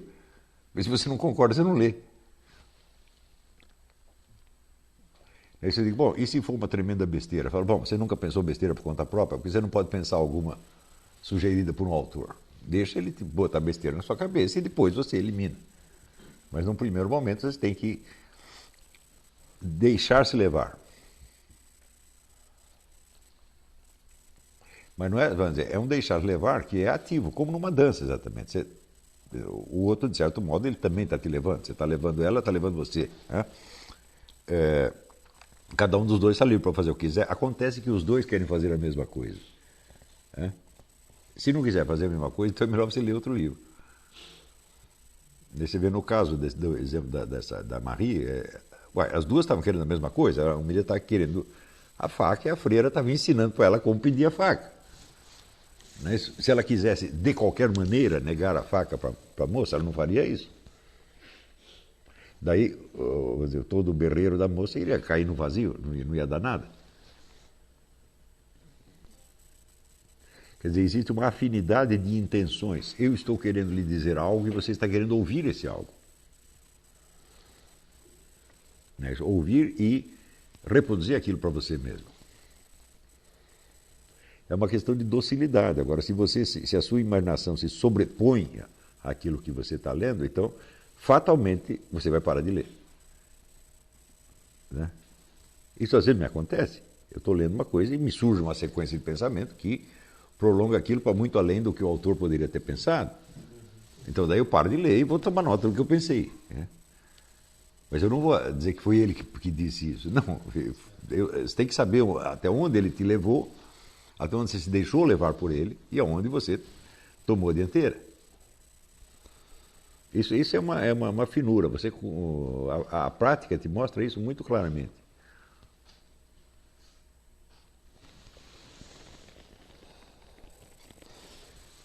Mas nós vamos voltar a isso nas aulas seguintes, que para explicar isso melhor eu preciso de introduzir uns conceitos que eu não coloquei ainda. Então, note bem, esse curso não é uma arte de ler. Eu vou examinar aqui nas outras aulas, eu vou examinar criticamente o método do Adler e alguns conceitos do Padre Sertian, no livro La Vie Intellectuelle, né? Mas o meu propósito não é uma técnica, não é uma arte de ler. Eu falei como tornar-se um leitor inteligente. O que quer dizer inteligente? Inteligente quer dizer intus legere, quer dizer ler por dentro. Tá certo? E também tem intelecto, a ligação interna. Né? Quer dizer, estabelecer uma ligação interna de você com o autor, a ligação interna entre as várias palavras que ele está usando e a ligação interna entre isto e o referente, quer dizer, os objetos mencionados, e a ligação entre as ações que você e o autor vão praticar com relação a este objeto. Tudo isso é interligado. Tá certo? Então, por exemplo, no curso do Adler, você vê que o objetivo dele é transmitir a um aluno que ele pretende transformar num cidadão consciente da democracia americana um conjunto de informações historicamente relevantes. É este o objetivo. Tá certo? O meu objetivo aqui não é esse. Eu não estou formando cidadãos para a democracia americana. Né? Não estou tentando... Veja, quando ele elabora o método dele, ele tem uma certa visão da sociedade americana, uma visão da cultura americana, que é o quadro no qual ele pretende inserir este cidadão. A democracia funciona assim, assim, assado, e para você ser um bom cidadão, você precisa saber isso, mais isso, mais isso, mais isso. Então ele está treinando pessoas para inseri-las numa atividade pré-existente. Não é isso? Eu não posso fazer isso porque no Brasil não existe essa atividade pré-existente. Eu não posso encaixar vocês na alta cultura brasileira porque ela não existe. Ela existiu. Então é como se você estivesse operando no vazio e você precisasse começar as coisas sem ter uma pauta predeterminada para você seguir. Então, quer dizer, você vai ter que desenvolver sua inteligência ao máximo para ela poder ser integralmente ativa, não só receptiva. Está entendendo? Então, é justamente para isso que precisa estes reparos que eu estou fazendo aqui, essas observações que eu estou fazendo aqui. Quer dizer, é uma leitura muito mais profundidade do que se exigiria, por exemplo, no curso do Adler. Né? Quer dizer, o ideal é cada linha que você está lendo, você está consciente dessa participação. Daí a coisa fica muito interessante. Você tem a participação num drama universal. Né? Claro que existem dificuldades materiais, por assim dizer. Por exemplo, a dificuldade de um idioma estrangeiro. Isso é uma dificuldade puramente material, na verdade, né? Que você vai ter que vencer. A dificuldade de você ler um texto muito antigo que tem referência a elementos da época que você desconhece. Né? Essas não são dificuldades internas da leitura, são dificuldades puramente externas. E por isso eu chamo de materiais. Não é isso? Então, você colecionar, você juntar os materiais e recursos necessários para vencer essas dificuldades não faz parte do processo da leitura. Tá certo? Este é um aporte externo que você vai ter que obter de alguma maneira. Por exemplo, você aprender a falar alemão para você ler um livro alemão. Fala, bom, isso não é a mesma coisa que você ler um livro de filosofia ou de poesia em alemão. Né? Quer dizer, os métodos que você usa para aprender alemão não tem nada a ver com os métodos que você vai usar para ler Goethe ou Hugo von Hofmannsthal. Não tem nada a ver uma coisa com outra. Tá certo? O aprendizado vai ser aquela repetição, assimilação de esquemas repetitivos, não tem outro jeito. Quer dizer, a técnica de aprender línguas não é não é a arte de ler, né? Tem essas coisas todas que você vai ter que remover. Mas removido isso, que não faz parte desse curso, não tem nada a ver, a experiência da leitura em profundidade é uma experiência da participação num drama cultural, num drama intelectual. E isso tem que ser vivido conscientemente. E é por isso mesmo que nós temos que afastar esta coisa, esse fetiche do hábito de ler. Não é isso? Quer dizer, eu acho que é até ofensivo você vai ler Homero ou Shakespeare por hábito de ler.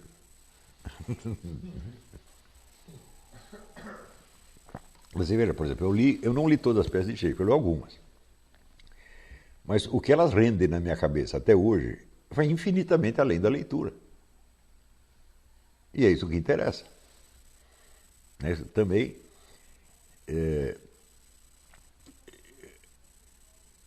você... Que falatório é esse que vem daí? Tem alguém falando de atrás? Manda calar a boca.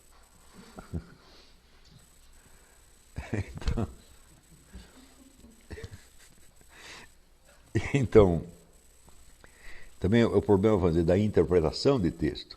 Eu não acredito em interpretação de texto. O que se faz realmente é interpretar a realidade com a ajuda de um texto. E daí você o entende. Veja, Platão não escreveu todos aqueles livros para você entender a filosofia de Platão. Mas para você entender as coisas das quais ele estava falando. Portanto, é nessas coisas que você vai ter que prestar atenção, é lá que você vai ter que chegar, usando o texto como se fosse uma ponte. Claro que um texto pode te conduzir melhor, o outro conduzir pior, mas o teste é a realidade. Imagina que você queira fazer, vou fazer um curso de interpretação bíblica. Né? Eu digo, meu filho, isso nunca vai acabar. Não é isso? Porque cada frase da Bíblia é um símbolo condensado de milhões de situações possíveis. Às vezes muito diferentes umas das outras. Então você nunca vai terminar com esse negócio. Agora, a sua vida e a sua experiência de vida é finita. Então isso quer dizer que você vai poder interpretar tudo isso à luz da Bíblia. E não vai ser um trabalho sem fim, porque algum dia você vai morrer. Está entendendo? Então, não se trata de interpretar os textos, mas de interpretar a realidade com a ajuda dos textos, porque eles existem para isto. Se ao contrário você quer interpretar os textos, então o texto virou um fetiche. Ele virou o objeto da sua atenção. Claro que você pode estudar isso também, mas isso é uma ciência especializada, uma técnica especializada que tem a sua finalidade acadêmica, que não tem nada a ver com a nossa. Por exemplo, a análise estrutural de um texto. Eu digo, bom, você pode passar a sua vida analisando estruturalmente um texto e não saber nada a respeito dos objetos dos quais ele fala. Não é uma coisa extraordinária? Pois, a pessoa não pode falar.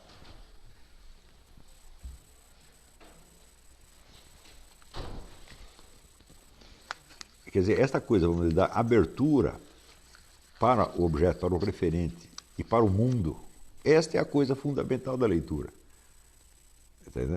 Não é você se aprofundar no texto. Eu conheço pessoas que passaram a vida se aprofundando em texto e não sabem coisa nenhuma. Mas isso é uma perversão, é evidente que é uma perversão. Né? Esse é o sujeito que quer transar com uma camisinha sem mulher nenhuma por trás. Então, está tudo, só faltou a mulher, vai ter a camisinha. É um fetiche, evidentemente. Né? Não leva a coisa nenhuma, não tem finalidade. Agora, para você ver, nós podemos chegar àquele nível de perversão em que, como diz o professor José Arthur Janota, ele diz, a filosofia é uma atividade com textos. Eu digo, é? Mas espera aí, mas Platão, nos textos de Platão, não está falando dos textos de Platão. Né? Ele está falando de Deus, da política, do bem e do mal. Me parece que é disso que ele está falando. Então, você prestar profunda atenção nos textos de Platão sem você prestar atenção nesses objetos, você nunca vai entender o que ele está falando. Você vê, também Este fetiche também é um fruto da indústria editorial. Não é isso? A indústria editorial vende livros, pouco importa o que está escrito dentro deles. Não é isso? Então, os textos se tornam enormemente importantes, é claro. Também é fruto, vamos dizer, da existência de cátedras universitárias dedicadas a estudar determinados textos. O professor tem que justificar a sua porca vida fazendo você prestar atenção nos textos. Não é isso? Agora, e as coisas das quais os textos falam? Elas não fazem parte do ensino universitário. Né? Elas são a vida real. Então, o que acontece? Existe uma diferença, um abismo entre o estudo acadêmico de um texto e a compreensão em profundidade da mensagem do texto. Mas essa mensagem, ela se reporta ao mundo, à realidade, e é disso que os filósofos estão falando. Né? Nenhum filósofo jamais escreveu a filosofia para que prestasse atenção na filosofia dele. Seria uma espécie de circuito fechado, né? Eu acredito, por exemplo, que o Jacques Lacan, o Derrida, escreve para isso. Depois de você estudar anos a fio o Jacques Derrida, você conhece o quê? O Jacques Derrida. Não é isso? Ou Jacques Lacan. Porque você não tem a menor ideia de que eles estão falando. Você sabe o que, mas não o de que.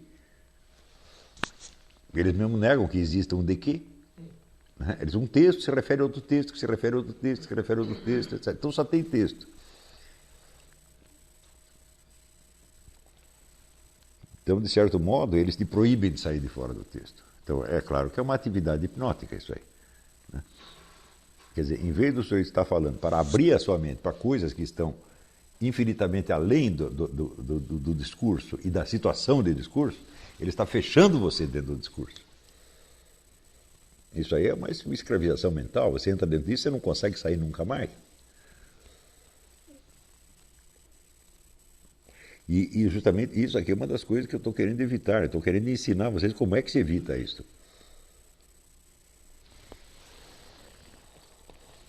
E, além disso, os textos podem ser tão infinitamente complicados que sempre tem mais uma dificuldade, mais outra, e mais outra, e mais outra, e você fica prestando atenção no texto o resto da sua vida. O pior é que tem algumas pessoas que consideram que isto é a única atividade intelectual digna. Quer dizer, é uma filologia, no fim das contas. Né? Mas é claro que isso é a completa perversão. Cada filósofo que abriu a boca, ele estava falando de alguma coisa que para ele tinha uma importância extraordinária e que ele tinha urgência de comunicar aquilo de algum modo.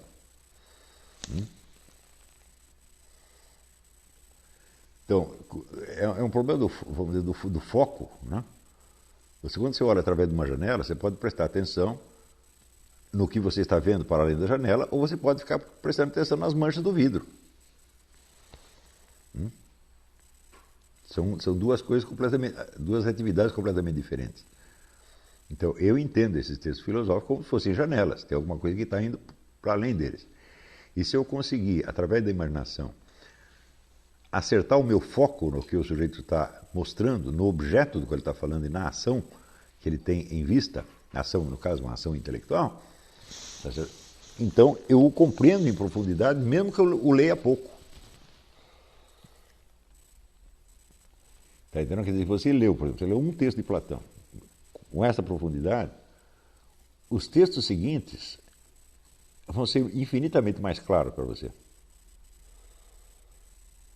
Agora, se a sua atenção se volta para o texto, os problemas de interpretação de texto não têm fim.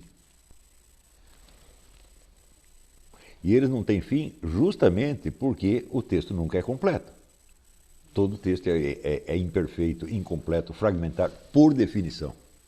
Mesmo se pegar a obra mais bem acabada, mais formal que você possa imaginar, ela ainda é fragmentária e imperfeita. Quer dizer, o mundo dos objetos a que ela se refere é infinitamente maior.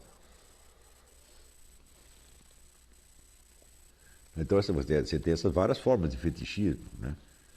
Se é com as criancinhas, você diz para elas adquirir o hábito de leitura E se é com pessoas já adultas no curso universitário, você ensina a fazer análise de texto e assim por diante. Agora, eu digo, e o objeto? Ele nunca aparece.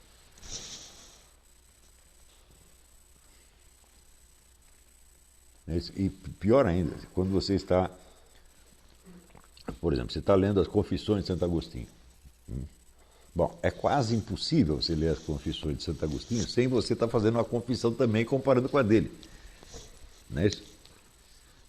Mas você pode estudar o texto de Santo Agostinho o resto da sua vida sem nunca perceber isso.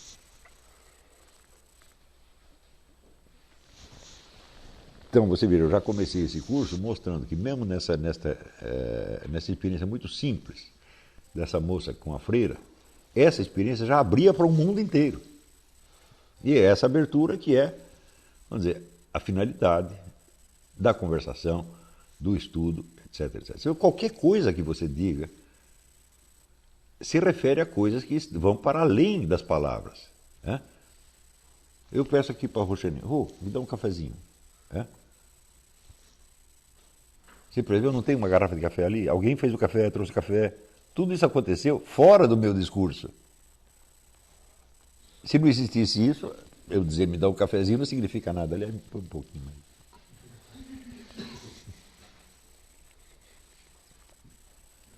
Então, essa coisa, vamos dizer,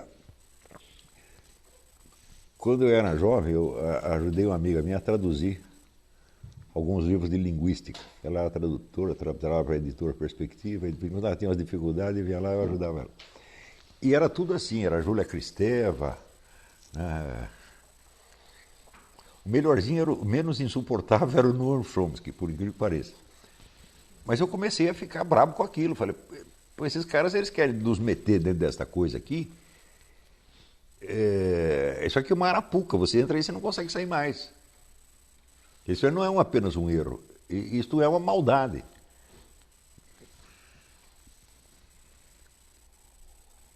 Quer dizer, o que é educação? Não é o ex do ser, é levar para fora? Quer dizer, quando você começa, você é necessariamente um idiota, um idios. Quando você vê um bebê, o bebê só presta atenção nele mesmo, ele nem enxerga direito a pessoa que está em volta, ele está interessadíssimo na barriga dele, no pé dele. Quando chega no pé, quer dizer, já é um universo, né? Descobrir o pé, fica pegando o pé. Né? Então, já é um objeto externo para ele. Né? E aos poucos ele vai abrindo para o mundo.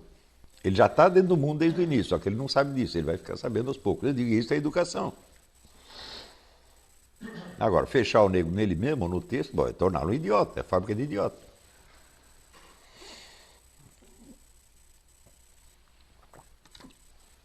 Então, vamos dizer, eu não tenho uma técnica pronta para essas coisas, mas eu tenho essas dicas que vão preservar vocês de muita atividade inútil.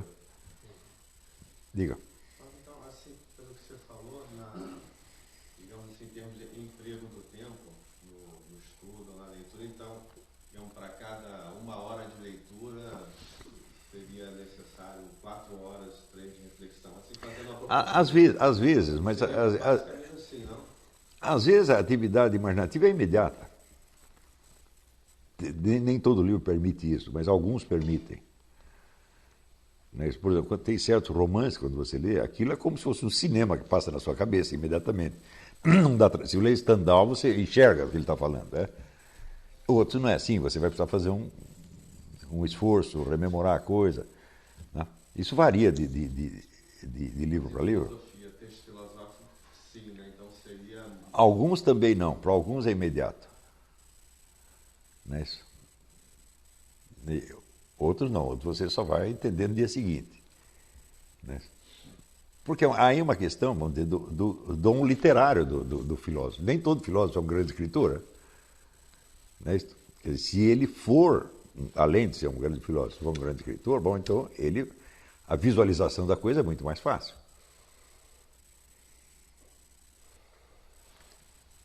Em outros casos, não. Em outros casos, a coisa está meio em código. Né? Quando você lê Edmundo Husserl, aí é assim. Você lê 5 linhas, eu falei, agora vou ter que pensar até amanhã, vou ter que remontar essa coisa na minha cabeça de novo, até eu ver do que ele está falando. Mas... Depende da afinidade pessoal. Para mim não é. Para mim o Lila Velha é imediato. Né? Mas também depende de você ter a referência cultural que ele tem. Está entendendo? Porque se você lê os livros que ele leu, né? Conhece as pessoas que ele conhecia, fica mais fácil. Não é isso? Por exemplo, o Louis Lavelle, como todo francês, 99% dos livros que ele lê são franceses. Não é isso? De vez em quando ele faz essa concessão, lê um livro, uma língua estrangeira. Não é isso? Então, se você está acostumado a ler filosofia francesa, você sabe do que ele está falando imediatamente. O que ele está falando para um público treinado nisso. Se não é o caso, eu acho que a maioria no Brasil não é hoje, o pessoal não lê mais os livros franceses, lê tudo que vem da América. Então, o contexto linguístico é outro. Né? Mas, por exemplo, o Husserl, eu não sou capaz de ler o Husserl em alemão. Não dá. Então, eu tenho que me apoiar numa tradução. Né? Então, aí já tem uma segunda dificuldade. Mas, as coisas...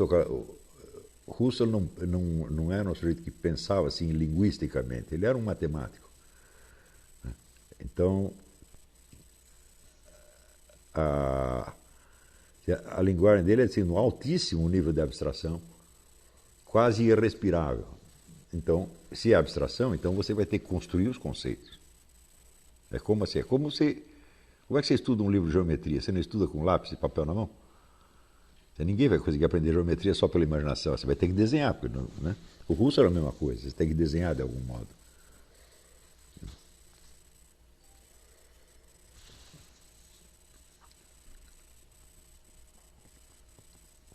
O próprio Aristóteles é uma coisa dificílima de ler, porque aquilo não é um texto, aquilo é um rascunho de um texto. Então, de certo modo, você tinha que imaginar, né, o que ele explicou partindo desse rascunho. Certamente a explicação tinha muito mais coisa do que tem no rascunho. Então, ali até eu disse no meu livro sobre Aristóteles, eu disse, Aristóteles, em grande parte, a leitura é adivinhação mesmo. E você tem que completar o que Aristóteles está dizendo. Senão você não entende o que ele está dizendo. Você tem que tentar fazer as coisas daquela maneira. Né? É como uma pauta de música.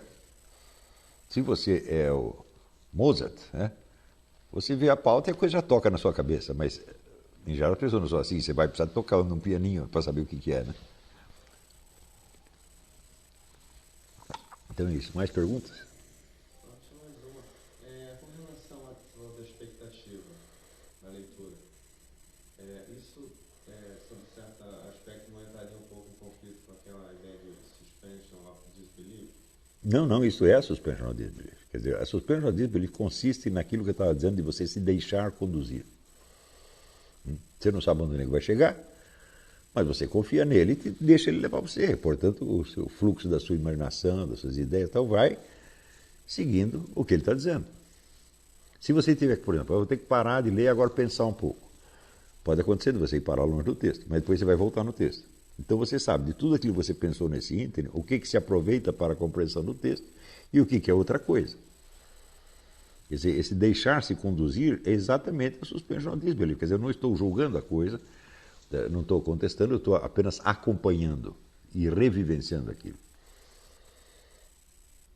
Agora, existem textos que são tão ruins que eles não permitem que você faça isso. Né? E hoje em dia no Brasil isso é muito comum. Quer dizer, você não consegue acompanhar o indivíduo porque ele não se acompanha a si mesmo. A mente do cara é fragmentária. Ele não tem continuidade no que ele está dizendo. Uma coisa não tem absolutamente nada a ver com outra, embora ele pense que tem. Então, quando isso acontece, você pode ter certeza, o livro é muito ruim.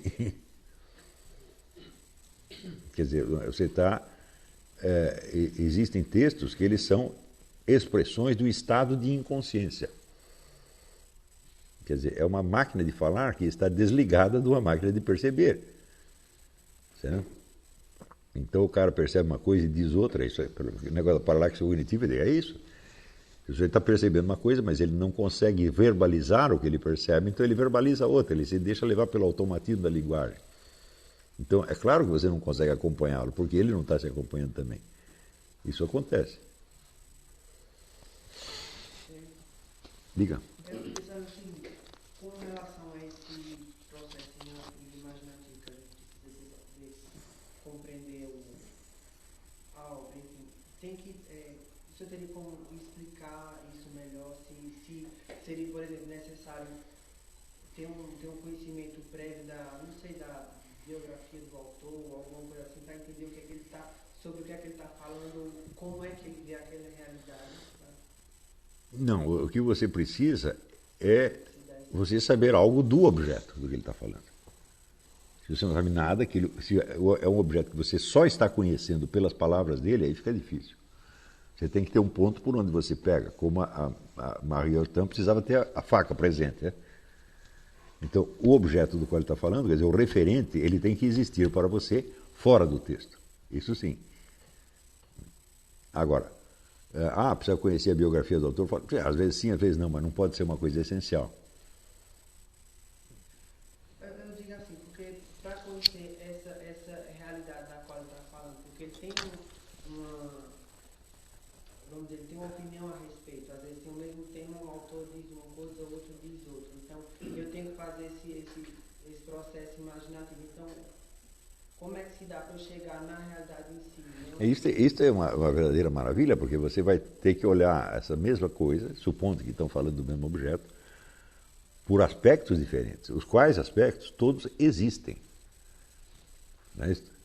Quer dizer, se alguém viu dessa maneira, e o cara não está louco, ele não é um idiota, então certamente aquilo que ele está falando existe. E daí vem um outro cara e fala outra coisa completamente diferente, da qual também existe. E depois vem um terceiro e fala outra coisa, fala, bom, isso aí, para Aristóteles, isso aí é que é, vamos dizer, a coisa mais preciosa que tem. Porque você, partindo dessas contradições, é que você pode chegar a perceber algo do objeto que está para além delas. Por isso que Aristóteles diz que o conhecimento a pesquisa começa com o repertório das opiniões dos sábios, as quais são necessariamente divergentes. Se fosse a mesma opinião, não haveria uma coleção, haveria apenas uma. Então, existem visões diferentes, tá certo? E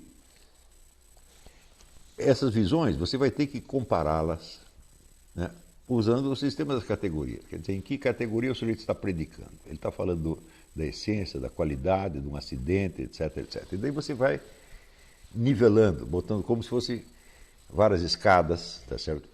As várias afirmações e vendo que às vezes aquilo que parece uma contradição não é. Um está falando de um aspecto, outro está falando de outro. Qual é o aspecto? Qual é a diferença desses aspectos? Na hora que você faz isso, você já passou para além das opiniões e você está tentando montar a estrutura do próprio objeto. Né? Quer dizer que o acesso ao objeto se faz através da contradição entre as várias visões que é possível ter dele. Pode ser que a visão que você chegue no fim seja até indizível, você não consegue explicar, mas algo você está vendo. E você está vendo algo que está para além dos vários textos que você leu.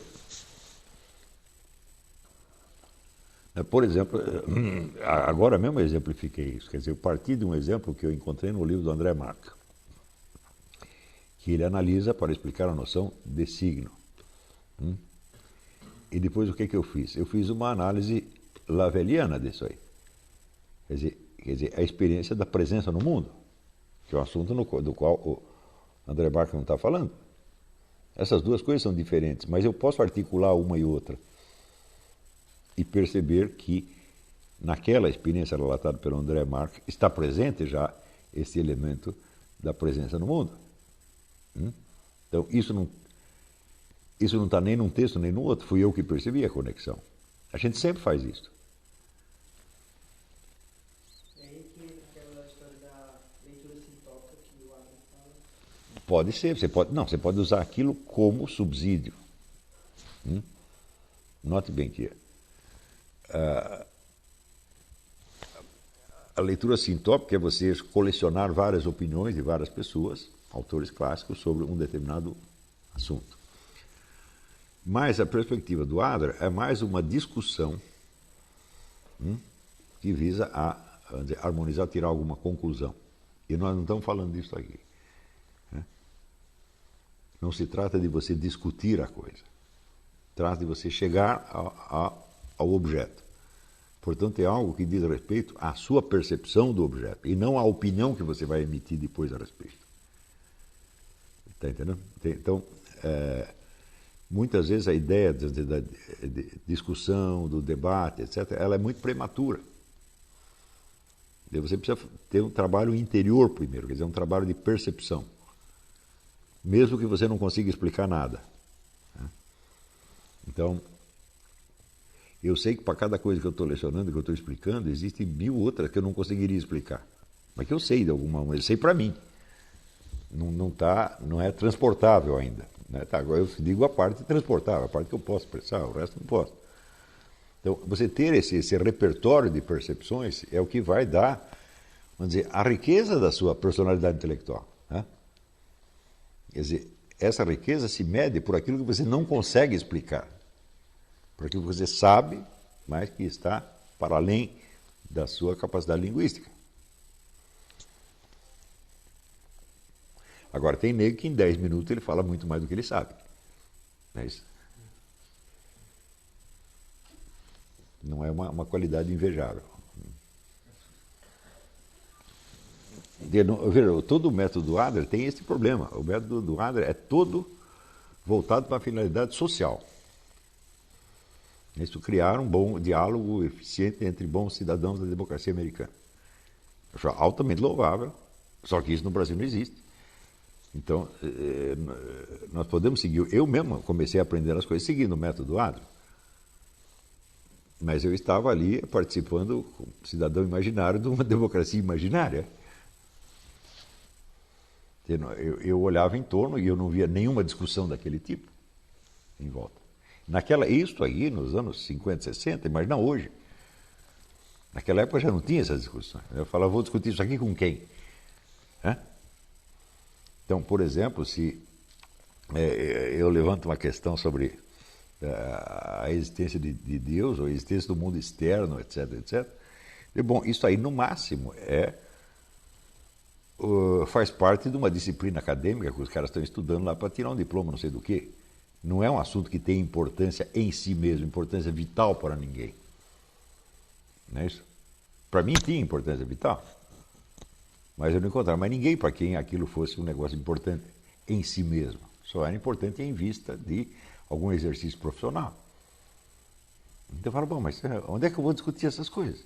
Então eu imaginava, por exemplo, né, aquele instituto que eles montaram para fazer o negócio do Adler, centenas de cidadãos tomando conhecimento ali de Platão, de Aristóteles, discutindo aquelas coisas apaixonadamente.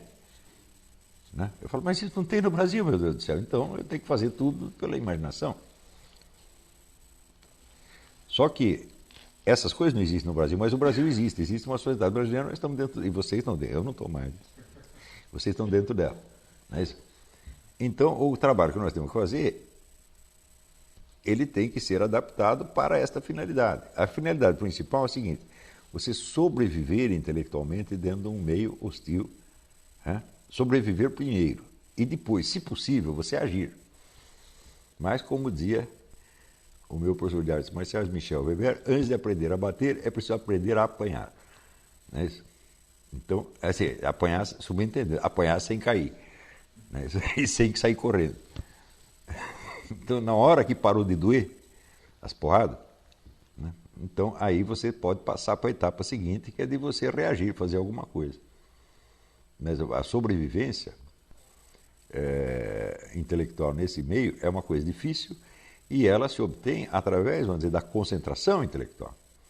Por isso é que você ficar algum tempo, ter com quem dialogar, pode ser útil. Não na situação americana, mas na situação brasileira, sim. Vivo nessa solidão. Durante algum tempo isso pode ser muito bom porque vai dar essa concentração. Você vai criar um mundo, um diálogo interno, um mundo, né, de ideias, de dramas, de dificuldades, de problemas que é seu. E isto é a sua personalidade intelectual já. São aqueles pontos que para você são importantes, que para você representam o sentido da sua vida. Né? Então isso quer dizer, quando você começar a participar de um diálogo externo, você já é alguém. Você não é um cara que chegou e teve uma ideia na hora e está falando a primeira besteira que lhe aparece na cabeça. Você tem uma consistência interna, você já é uma personalidade intelectual. Então o que você fala tem algum peso. Então isso aí é o que falta muito no Brasil. A pessoa não tem vida interior no Brasil, é tudo externo. Você está entendendo? Até filosofia é externo, pô, né?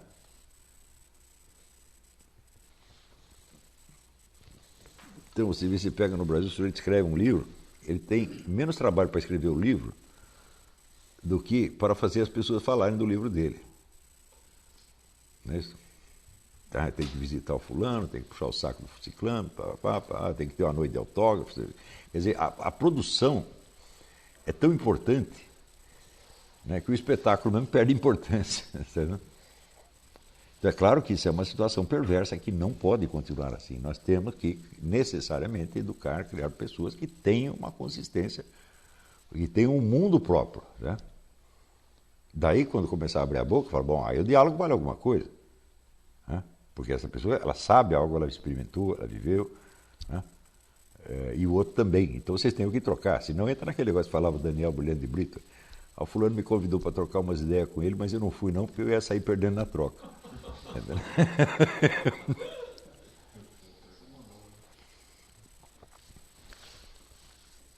Então, é claro, essa solidão, ela é boa durante algum tempo, não pode ser a vida inteira, não, senão você fica doido.